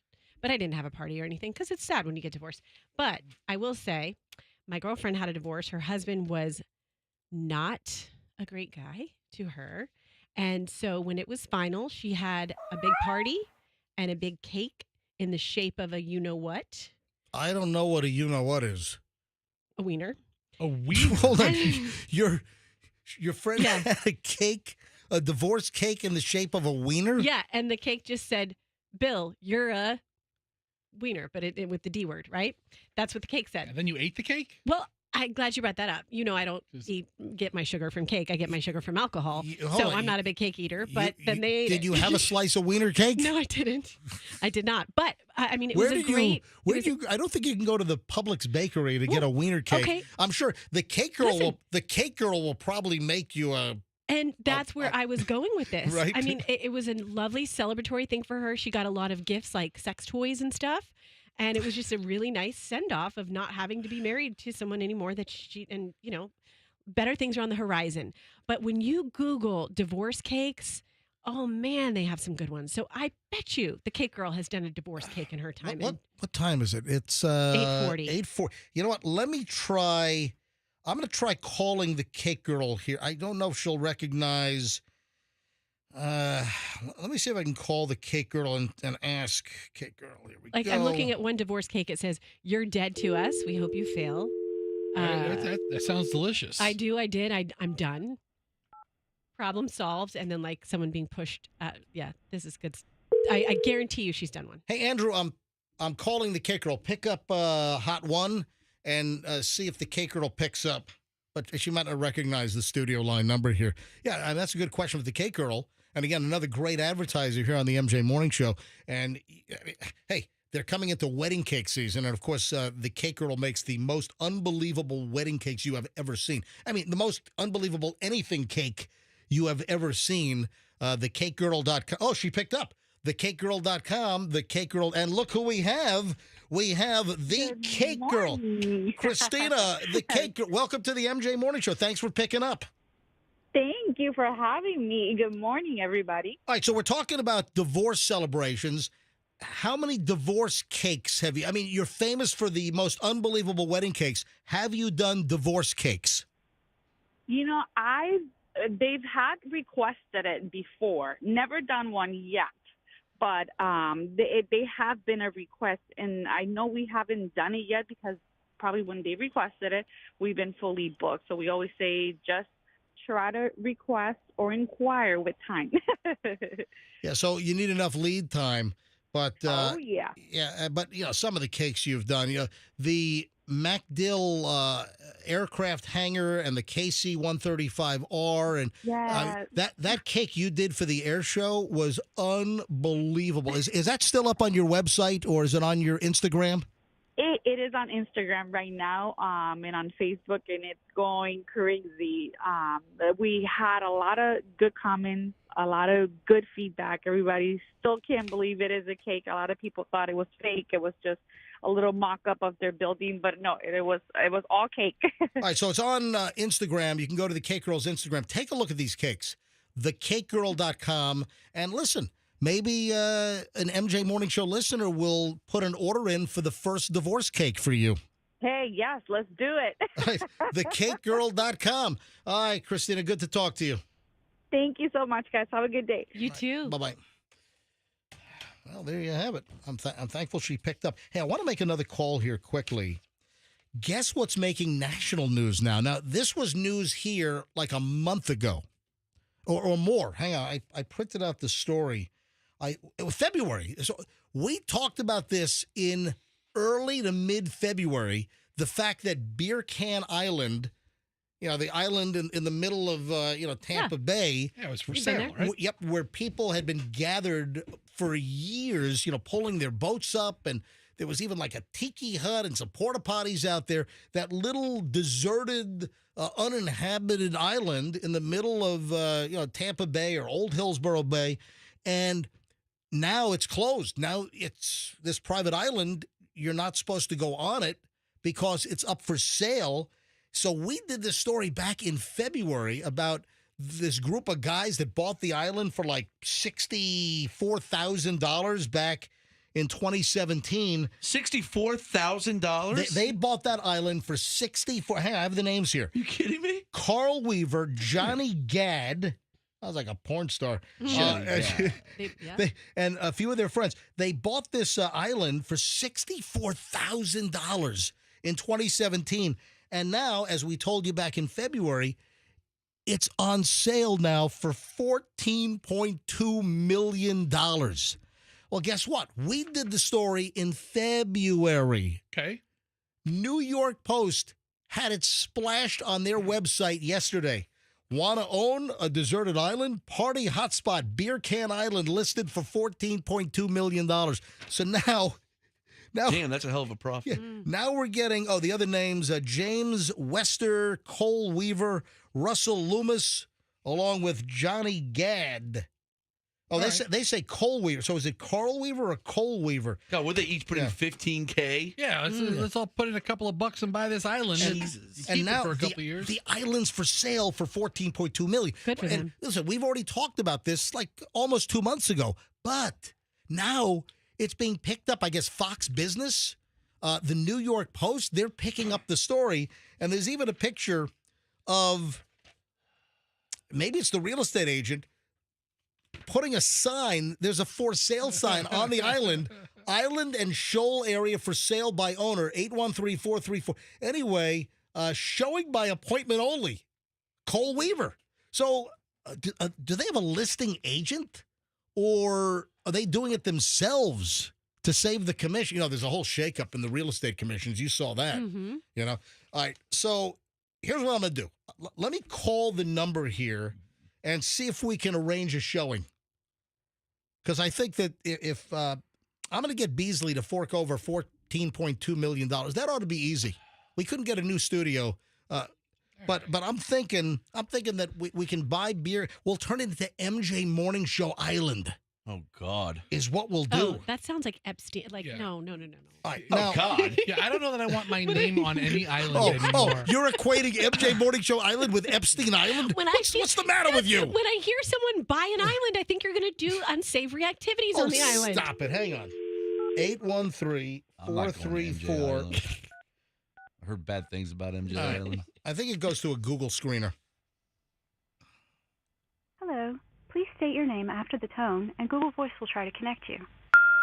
This is the MJ Morning Show calling live. If you pick up, you'll be live on the air. MJ Morning Show on Q. Yeah. Okay, I got it in. Time for all that. No, but I got it in. I think now they want to pick up. Is that what's happening? Let's see if they'll pick up. I mean, I did stipulate that if they pick up, they're going to be live. So do they have any buyers? Sean Combs was looking at it. But yeah, that deal's off. Yeah, that deal's off right now. Well, I guess they're not going to pick up for us.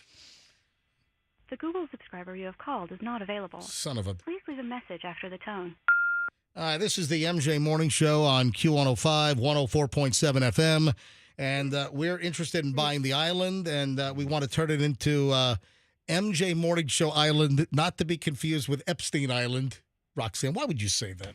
Just because that's like peg word, island. All right, That's what pops into my head. Call us right back, 800-990-1047.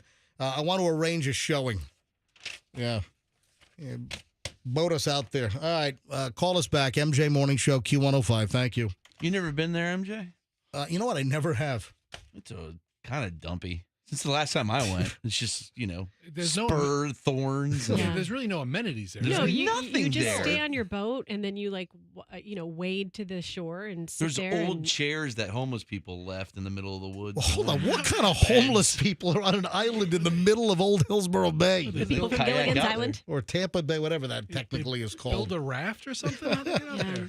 All right. Hey, we had bad weather yesterday.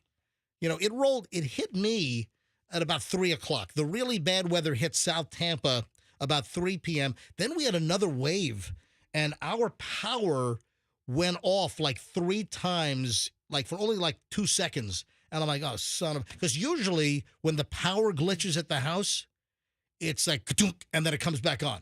Ka-dunk, and it comes back on. And generally, if it's the 3rd time, that's when it goes off. And I think that's part of the whole emergency breakers and circuits and everything.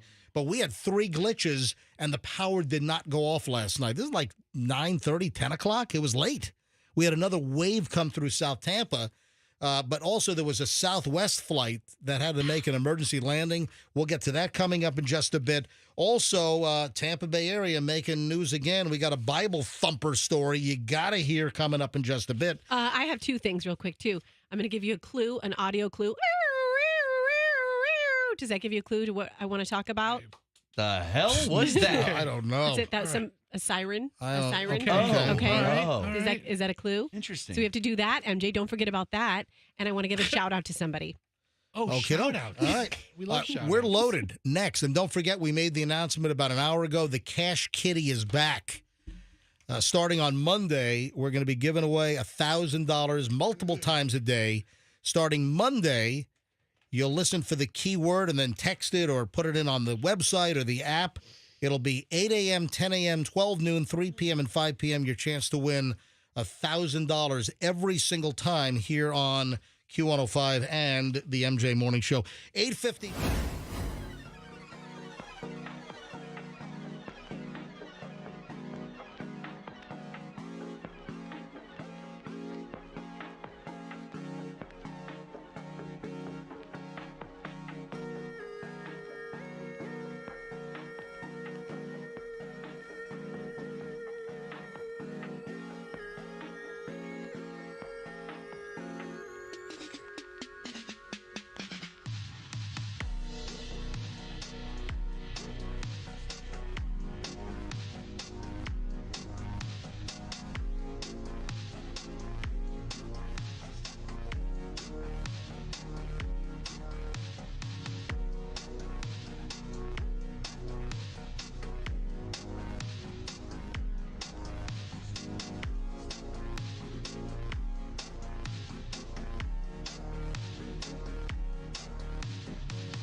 is the MJ Morning Show on Q105, and Southwest flight made an emergency landing. That bad weather and that whole diagonal line of nastiness that rolled across the Gulf and then smacked into the west coast of Florida yesterday. It wasn't a straight line. It was that diagonal. So it whacked into like Levy and Citrus and Hernando and Pasco first. And then we got it a little later on in Pinellas and Hillsborough and Polk. And then even a little later on, further south in Manatee, Sarasota, Lee, nastiness. And you had apparently a Southwest flight from New Orleans, which was headed to Orlando, that got into that line. And, typically they're flying above the weather, but they had some severe turbulence. So a Southwest flight from New Orleans to Orlando was diverted to KTPA, to Tampa International, yesterday after turbulence caused 2 people to be injured. Flight 4273 departed Louis Armstrong. I see trees of green. You're not Louis. There's red Louis. roses too. Louis, what happened? I see turbulence. It's going to screw you. I don't know I don't know who this imposter is. I tell you, you're trying to do my partner, Louis and Louis. Louis is my partner. I'm sorry, ladies and gentlemen, it's Louis Armstrong and Louis Anderson. That's right. Louis Anderson, formerly of The Feud. That's right. You know, play The Feud? Yes. Get over here and give me a kiss. I tell you what, when that Southwest flight took off, I did not see skies of blue. Yeah, that's good stuff, Louis. Yep. It sure is. I love Louis Armstrong. We had such a good time together. I think you're very sexy. Anyway, it's not a laughing matter. Let's scissor grind, Louis. Yeah, what? Did you say? I mean, the Louis are going to scissor grind? What is wrong with you? Sometimes my inner thoughts creep out. Creep is the operative word here. I don't know what that will accomplish, but I'm here for it. All right. Sounds like a plan. There go my pants. All right. I see wieners of white. All right, we stop it. On fat men, too. Singing about my wiener. Stop. I see me. Guys, I'm talking about people getting hurt on a Southwest flight, okay? Yeah. Rubbing on you. All right, Yeah, stop. I like it. And I think to myself, Wow, Louis. What a big pervert world. Oh, my God. All right, here we go. I'm so horny right now. Me too. Yeah, let's use this for our submission for the morning show of the year. Morning Show Hall of Fame. That's Radio Hall of Fame material right Who here. else is doing Louis and Louis? I'll never be in that. Listen, why would you? It's one guy sitting in his Andrew, apartment thumbing seriously, thumbing it, dude. All right, can I finish up, please? Go ahead. All right, so Louis Armstrong Airport. The captain declared an emergency, a requirement to deviate from the filed flight plan. Also requested that paramedics be available. The fine Tampa Fire and Rescue folks at the Tampa International Airport Fire and Rescue Department, they met the airplane. Both people were taken to the hospital. The extent of their injuries as of late last night were not completely known. The plane was inspected when it landed. About, FlightAware shows the plane left Tampa at about 2 p.m. and then headed to Orlando. And then landed in Orlando around 2:30, 4.5 hours late. Interesting. Hit some severe turbulence over the Gulf. And there was, hey, speaking of Southwest, listen to this. Speaking of Southwest. So yesterday, because of the weather, flights were just screwed up. Arriving flights, departing flights, the whole schedule got messed up because of weather at Tampa International yesterday. So I knew the line was coming, so I wanted to get my walk in because I love to do 2 miles weekdays. I do 5 miles on Saturday and Sunday with a nice fast-paced walk, just part of my cardio. Today I'm headed to the gym. I do X-Force. What were you saying that somebody was saying I look all jacked? Oh my God! Hold What on. fake world do you live in? Fester told me this story, and I didn't even. I kind of blew it off. But like what was that? yesterday, you were saying something. Someone commented on a photo of you saying, "Was that what it was?" What? I remember that Fester, too. you brought this up. I'll tell you the whole story after you two keep dickering back and forth. All right, what was it? So one of the other morning shows thought it would be riveting content to say, if you could trade bodies with any other morning show person, with any other person working at our radio station. Really? That sounds like a Hal Herman bit. Yeah, so that's what I thought originally. But apparently one of the guys on the show said that they would trade physiques with MJ. And join the LPA? Please stop it. MJ is a solid 8 inches above minimum requirements for What LPA. show? What show did that? I don't even know. All right, so what's the story Now, here? one of the guys on another morning show was saying, as they were talking back and forth about hell is Rich? I still don't even know. Oh my God! Oh, stop it! They were saying how stop buff it. MJ is. No, don't. Hey, are you flexing? Don't pander to that. I just flexed on MJ TV. Listen, who was the guy? Who was the guy down the hall? Hold on, that was not on MJ TV. You didn't have the camera on me? No, Fester was talking. All right, put the camera on me. Here we go. So why are you posing, you tool? Just go down the hall and listen, do because that in front of apparently Rich. some other morning guy on another radio morning show here in our I heard building. it secondhand. It's Rich Fields. He doesn't even work here anymore, right? No, it was another guy just named the Rich. last couple of days. All right, so but he said, what was the terminology? I don't even know the whole. Oh my God, I'm watching it on MJTV right now. You look so douchey. So yeah, matter with you? I don't even know how it went down. But I Chills. guess another morning show did hey, if you could trade bodies with any of our coworkers, who would it be? Which hey, whatever you think is great content. And this guy Rich said, I would switch with MJ. And then I think somebody's like, what? And then MJ's like, yeah, he's What the what? What the what? He's pretty ripped.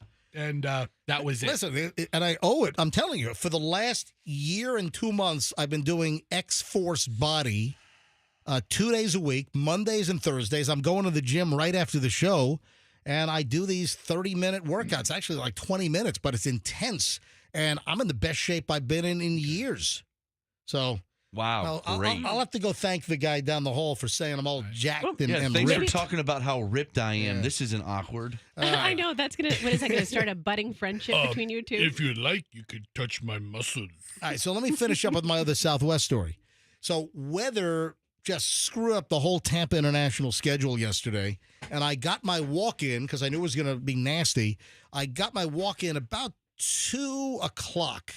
I head out to do my 2-mile power walk yesterday, 2 p.m., and I'm in the neighborhood, and I'm doing my 2-mile circuit, and there's a guy in a gray SUV, right, and he stops, rolls down the window, and says, MJ. I'm like, I put my hand on my SIG 365. Attaboy.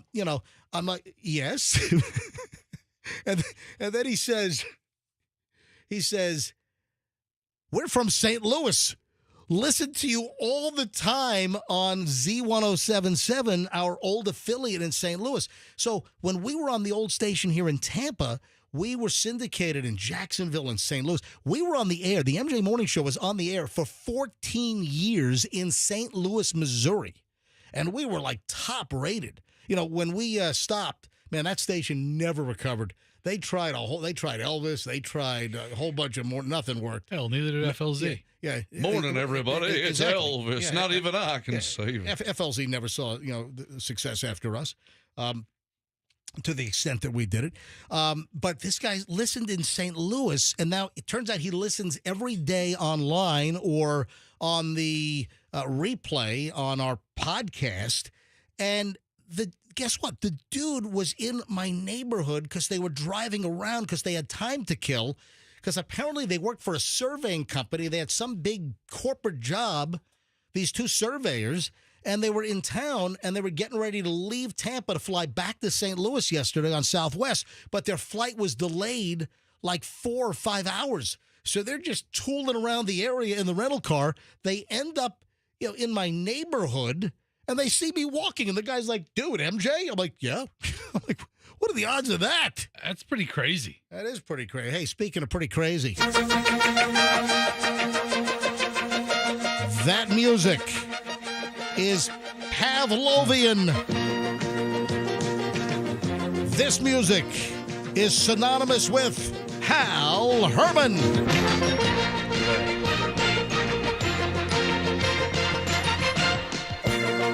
Tomorrow, Hal Herman, Eclipse viewing safety tips. NBC Nightly News with Tom Brokaw is next. Tom Brokaw, NBC Nightly News. Well, actually, when they ran that on Wavy TV 10, that music might have been John Chancellor. I don't know. back in the day. All right, so tomorrow morning, it's Eclipse viewing safety tips with Hal Herman. And I'm going to tell you right now, what?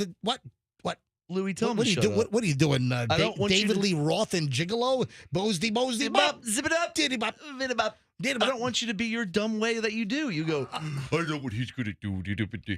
I'm going to tell you right now, he has real tips. It's not a joke. I'm going to tell you right now that whatever Hal Herman says as far as Eclipse viewing safety tips, you're going to want to ignore every single one of them. Listen, why are you even setting him up for failure? Yeah. I don't give the guy an opportunity. You know, it really is a Seriously. jerk. Can I say, is it secret what I saw yesterday about Hal? No, What? that's not secret, right? What'd you see? It was on your IG. What? I mean, it's out there. You talking about Hal Herman? Hal Herman has a band now. Are you able to run the demo yet? No, not yet. So we got to get a professional recording Hal of our Herman. first hit song. Did you hear about this? Well, He's quite the Renaissance man. Dude, I mean, then why don't you get to Mark Maynor's studio? Mark, No. What? No. I have a real band. I have yes, real musicians. So get to Mark Maynor's studio and record in his studio. I have my own recording studio to go to. Thank you very much. Where's that? Closer than Mark Maynor's place. You No, know- we're gonna play live on the show, by the way. when I first met Hal, I sort of viewed him as like a one-trick pony, and with just vowels. That was Hal's trick. But now you see him; he's an investigative reporter. Yeah. He's a game show host. Apparently- and he's also a singer in a band. Well, apparently Hal Herman is launching Hell Herman, and is it a metal band? It's like a sort of rap rock metal band, and we kick so much ass.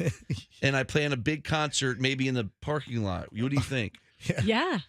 And we could have like 700, 800 people show up. I love it. Hal Herman is on your side. In- Hal Herman headlines, because facts matter. Fox News blows. For the facts Hal Herman knows. Screw CNN. Hal Herman is the most trusted name in news. That's right. MSNBC has crabs. Hal Herman has the real news. Almost sounds like he says craps. You know, the Hard Rock has craps right now. You know, Hal does too. He says that MSNBC has crabs. Okay, I know that Hal's band name is Hell Herman. Yes. Just throwing it out there. If you wanted to keep the Hal and call it Hal Hellman, you could still get the Hell part to the Then I'll metal get sued band by the thing. mayonnaise No, company. but a nod to mayonnaise endorsement. a nod to the greatest food product of all time. Bring out the Hellman. Bring out the best. Yeah, bring out the Hellman. All right, so I've got a true, real Bible thumping story here. And this is a local story. Of course it is. We have a manager of a Walgreens who got smashed over the head with a Bible. I mean, what's going on? This is sacrilegious. Where did this happen? Right here. How could Jesus let that happen? It happened in Clearwater. On Easter, no less. Can you believe this? On Easter, according to our friends at the Smoking Gun, man, the Smoking Gun finds stories here in the Tampa Bay area that all of the local news channels don't even find. It's really amazing. They scour like all the police reports because the Tampa Bay area is so rich for whack job content. So the Smoking Gun says on Easter, the manager of a Walgreens store suffered a Bible belting because she was being rude, according to a customer who's now facing a felony battery charge. Cops say that Peter Owens, 35, went to the pharmacy Sunday, Easter Sunday, to purchase a pair of headphones while at the Clearwater Walgreens. I don't have the exact address. Owens got into a verbal altercation with an employee over the headphones, according to the criminal complaint. When Nicole Merck, oh, that's interesting, Walgreens, and you got an employee named Merck, M-E-R-C-K? Big pharmaceutical company. Wow, the area manager's named Pfizer. The 36-year-old store manager approached Owens and asked him to leave the Walgreens. Peter used the brown Bible in his hand and struck Nicole in the face one time before he exited the store. After the alleged Bible battery, cops located Owens and took him into custody. After being read his rights, Owens reportedly admitted to striking Nicole Merck in the face one time with the Bible because she was being rude to him. Peter stated that he didn't mean to hit her. Okay. According to Officer Ryan Wall, I guess that's probably Clearwater PD, the criminal charge against Owens was enhanced to a felony since he has a 2020 conviction in Michigan for assault and battery. He was sentenced to a year probation on that. What book of faith did he use for that assault or battery? I don't know. It's a good question. Owens was released from the county jail after posting a $5,000 bond. Judges ordered him to have no contact with Merck, the Walgreens employee.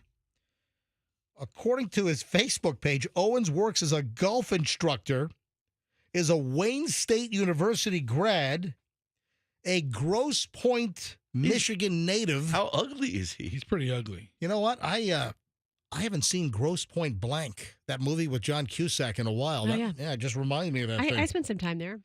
Owens now lives in Ellington, which is just south of here, right? Ellington, Bradenton. Lovely shopping. You got the outlet mall over there. You got the ice rink down there in Ellington. You know what? I drove by Ellington a couple weeks ago. Notice we're saying Ellington and not Ellington. Right. Yeah, Fester, shut up. Nobody wants to hear you. Go ahead.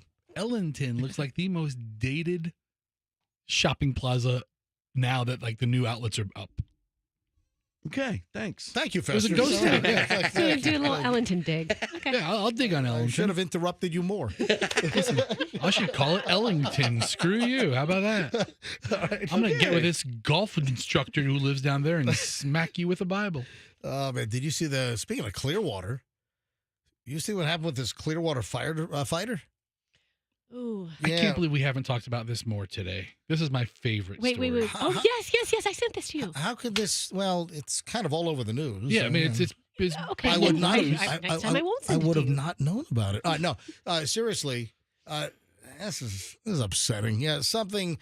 Let's put it this way: there's a Clearwater firefighter that is no longer employed with Clearwater Fire Department because of something that happened. Hose related. Yeah, we got a hose issue. And then JetBlue, what are they? Are they trying to reduce their customer satisfaction even more? Remember, JetBlue used to be among the top of the customer service ratings for airlines, and now JetBlue is at the very, very, very bottom. I don't get it, and it looks like they're trying to go even lower. We've got a lot of stuff. Final chunk of the MJ Morning Show is next, so don't move here on Q105.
You have the Ink Gods guy on the phone? I do, yes. You know what? I had this in the pile earlier this week, and I forgot about it, and then Fester just found it.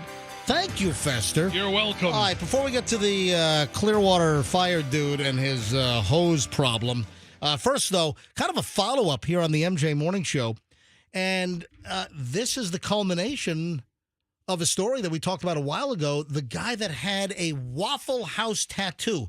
You know, the little squares like at Waffle House. The Waffle House sign, yeah. WAFFLE. It's the Waffle House sign. The guy had Waffle House tattooed on his arm, and it was more in like green and skin because he didn't have the money he didn't want to spend the extra for the yellow to make it like a true Waffle House sign, like, yellow on black.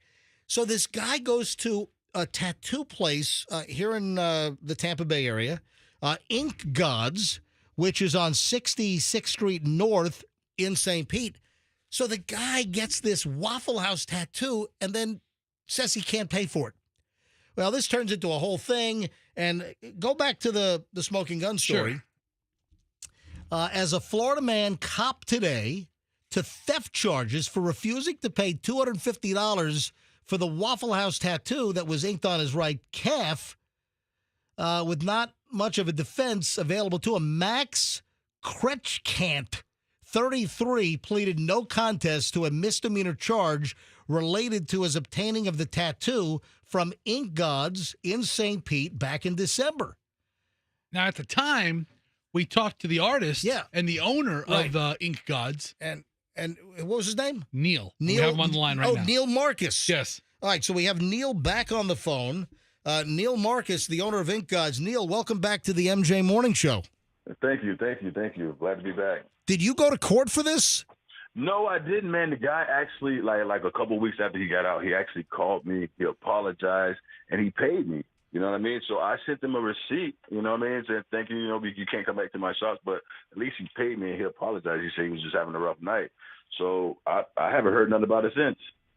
Yeah, so when he was supposed to pay the $250 for the tattoo, he busted out on it and said he couldn't pay you. You called the police. He was arrested after accepting the plea. This is earlier this week. After accepting the plea, Judge Robert Dittmer ordered Kretschkant to pay a total of $675 in fines and court costs. So he paid you the $250 for the tattoo finally, and it cost him another $675 in court costs and fines and fees and everything with the court.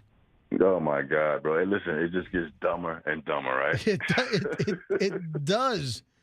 It's crazy. Just pay for more of the story. Just pay for what you want the first time. He's paid for that tattoo 5 times, but come on. Exactly. What a bonehead. Anyway, so it looks like the case is closed, and you don't want this guy in your shop. What if he comes to you and he wants an Arby's tattoo on his other calf? What? You know what? Honestly, if he comes back to me and he wants another tattoo, he can't come to my shop, but I'll do it. Because I've never met him, but he can come meet me and I'll do it. Yeah. What if he comes to your shop and he says, "Hey, Marcus, I want you to tattoo Arby's. We have the meats." On his I'll other put the leg. Arby's part, and we'll leave the rest out. All right. Hey, Marcus, great to have you back on. You sound like a really cool dude. So if you want a tattoo, Ink Gods, 66th Street North in St. Pete. Thanks, Neil. Yes. Thank you, guys. You guys have a good day. He sounds like the Arby's guy. Yeah, Neil, he kind of sounds like the Arby's. Hey, Neil, before you go, do me a favor. Say, Arby's, we have the meats. Man, you guys crazy, man. You have a good day, man. Later. No, do it. What? Oh, yeah. He's not putting up with you guys. He's not putting up with your crap. He's not going to be a drop. A lot of local crap lately. Then we have this Clearwater firefighter that whipped out his own hose and exposed himself to a high school student. What? I mean, just the fact that he's a firefighter and he pulled out his hose. I mean, this is nuts. What happened? I told you, a Clearwater firefighter whipped out his hose. So Pinellas Park Police arrested a Clearwater probie. The guy's not even a full-fledged, he's a probie. Oh, so it's not like he's like the lieutenant of the fire department or anything. He was a probationary firefighter, and he exposed himself to a high school girl. What the hell? The Clearwater Fire Department said that Fisher Davis, 22, of Palm Harbor. Dude, you see the surveillance photo of him just walking around the convenience store with his wang out? Yeah, followed the 18-year-old student into a 7-Eleven at 49th Street North in Pinellas Park back on March 6th and lifted his shorts, exposing his wang. Hey, Wang, what's with the pictures? It's a parking lot. Hey, I took a picture of... A wang? No. Oh. A wang in a parking lot. No, I took a picture of an Asian guy taking pictures at a parking lot, and I didn't post it. Am I going to get in trouble if I post, "Hey, Wang, what's with the pictures? It's a parking lot"? That's a scene on a line at a caddy shack. I wouldn't do that. No. Lately, Not everybody will. Is that like a cancelable offense these days? You know, lately you've been really getting edgier on things that just aren't funny. You don't think that's funny? I mean, you don't think that's funny? Wang in the parking lot, the risen biscuits, our private conversation yesterday, a couple of things just don't hit the comedy button anymore like they might have at one time. I don't know. I'm telling you. Anyway, so in the surveillance footage, Davis is walking around the store following this 18-year-old student, exposing himself. He left the 7-Eleven after an employee confronted him. According to Pinellas Park Police, he was arrested yesterday following an investigation. According to WFLA Channel 8. How'd they know it was him? He was terminated by the Clearwater Fire and Rescue folks. This is a disturbing allegation and not representative of the men and women of the Clearwater Fire and Rescue. Yeah, listen, trust me. I know that most men and women of Clearwater Fire and Rescue are not walking around a 7-Eleven pursuing an 18-year-old and whipping out their hose. That's a given. I know that most men and women with Clearwater Fire are great citizens providing a public service to the community. They're not wang flashers. Yeah, since he's a probationary employee, Fisher Davis was terminated effective today. Yeah. He's now working with hoses in the lawn and garden section at Lowe's. don't bring Lowe's into this. I know. They don't want anything to do with this guy. Guys grabbing hoses at Lowe's and oh man, way to screw up your whole career. His whole life's trajectory is different now because he had to flash a hot dog roller over at I think 7-Eleven. there's something deeper going on there. Yeah. I mean, what the hell is this guy doing? Well, I mean, why would he do that? I mean, I don't get it. By compulsion. Come see Fisher Davis at Home Depot. He's got a great deal on hoses at the Home Depot. Really knows how to work the nozzle. I'm sorry. That's just sick. What a sicko. What was his gig? Why would he? I don't get it. All right, JetBlue. I don't get it either. Is JetBlue trying to move even further down the customer service ratings? If you look at, if you do a quick search, Fester, for like the latest on whether it's JD Power or whoever, the lists where they compile the highest rated, like U.S. Airlines, JetBlue used to be near the top, and now JetBlue is like, I think, dead. Isn't JetBlue behind like Spirit and Frontier these days? Are they? I think they are. Yeah, maybe it's not JD Power. Well, maybe it is. I'm looking. Yeah, I think JD does it. JD Power. Who the hell is JD Power anyway? He's a prick. I know that guy and his brother, Kyle Power. Kyle Power. The Powers are pricks. All right, Froggy, stop. No, but here's JetBlue's deal. Now they're going to change their bag fees, their check luggage fees. And it's confusing. I mean, this makes no sense. So JetBlue is shifting again to dynamic pricing. They're going to charge you different prices based on like an algorithm on whether the flight's busy or what time of day it is. Ask Wendy's how that turned out. Yeah, well, that's the point. Mm-hmm. I mean, what kind of dopes, what kind of schmucks on Airbus wheels would roll this out? Well, don't all airlines have that? Tickets cost different prices. They do. But they're the luggage now. They want to charge you. Your check bag fee would be dynamic. So at more at busier times, like rush hour or some of the flight times that are more of the busier times, they're going to charge you more to check your bag than maybe a slower time of the day. Come on. That's ridiculous. The airline said it has struggled to turn a profit since COVID, already charging higher fees depending on when you pay for your luggage. So get a little cheaper price when you book your luggage, when you book your ticket. Pay more if you got to check in at the, the ticket counter or whatever. Yeah, listen to this. The first checked bag on JetBlue ranges from $35 to $60 when traveling within the U.S., Latin America, Caribbean, Canada. If passengers add a checked bag during the booking at least 24 hours in advance, they'll get a $10 discount. But now they're talking about dynamic pricing. So peak pricing, off-peak pricing. I mean, really, should you have to pay more for a bag depending on the travel date and the time? Come on. I mean, it's like JetBlue is trying to sabotage themselves. Listen, I typically have a good experience on JetBlue. I've flown JetBlue numerous times in the last, 6 months. So, listen, I have a decent time. I haven't had any major problems. I don't check any damn bags. I only fly Southwest. That's it. I fly Southwest. I fly JetBlue. I fly Delta the most. I used to like Southwest because of all their shtick. They've kind of pulled back on that. Oh. Yeah. Did you see that a Southwest plane almost smashed into the control tower at LaGuardia? That was no funny comedy show. That was that. Yeah. Oh yeah. This is not a joke. Had you guys heard about this? No.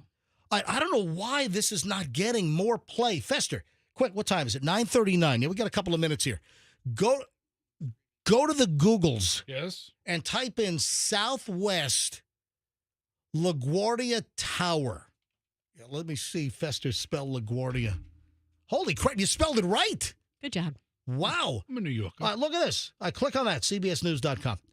FAA investigating possible close call between Southwest Flight and Air Traffic Control Tower.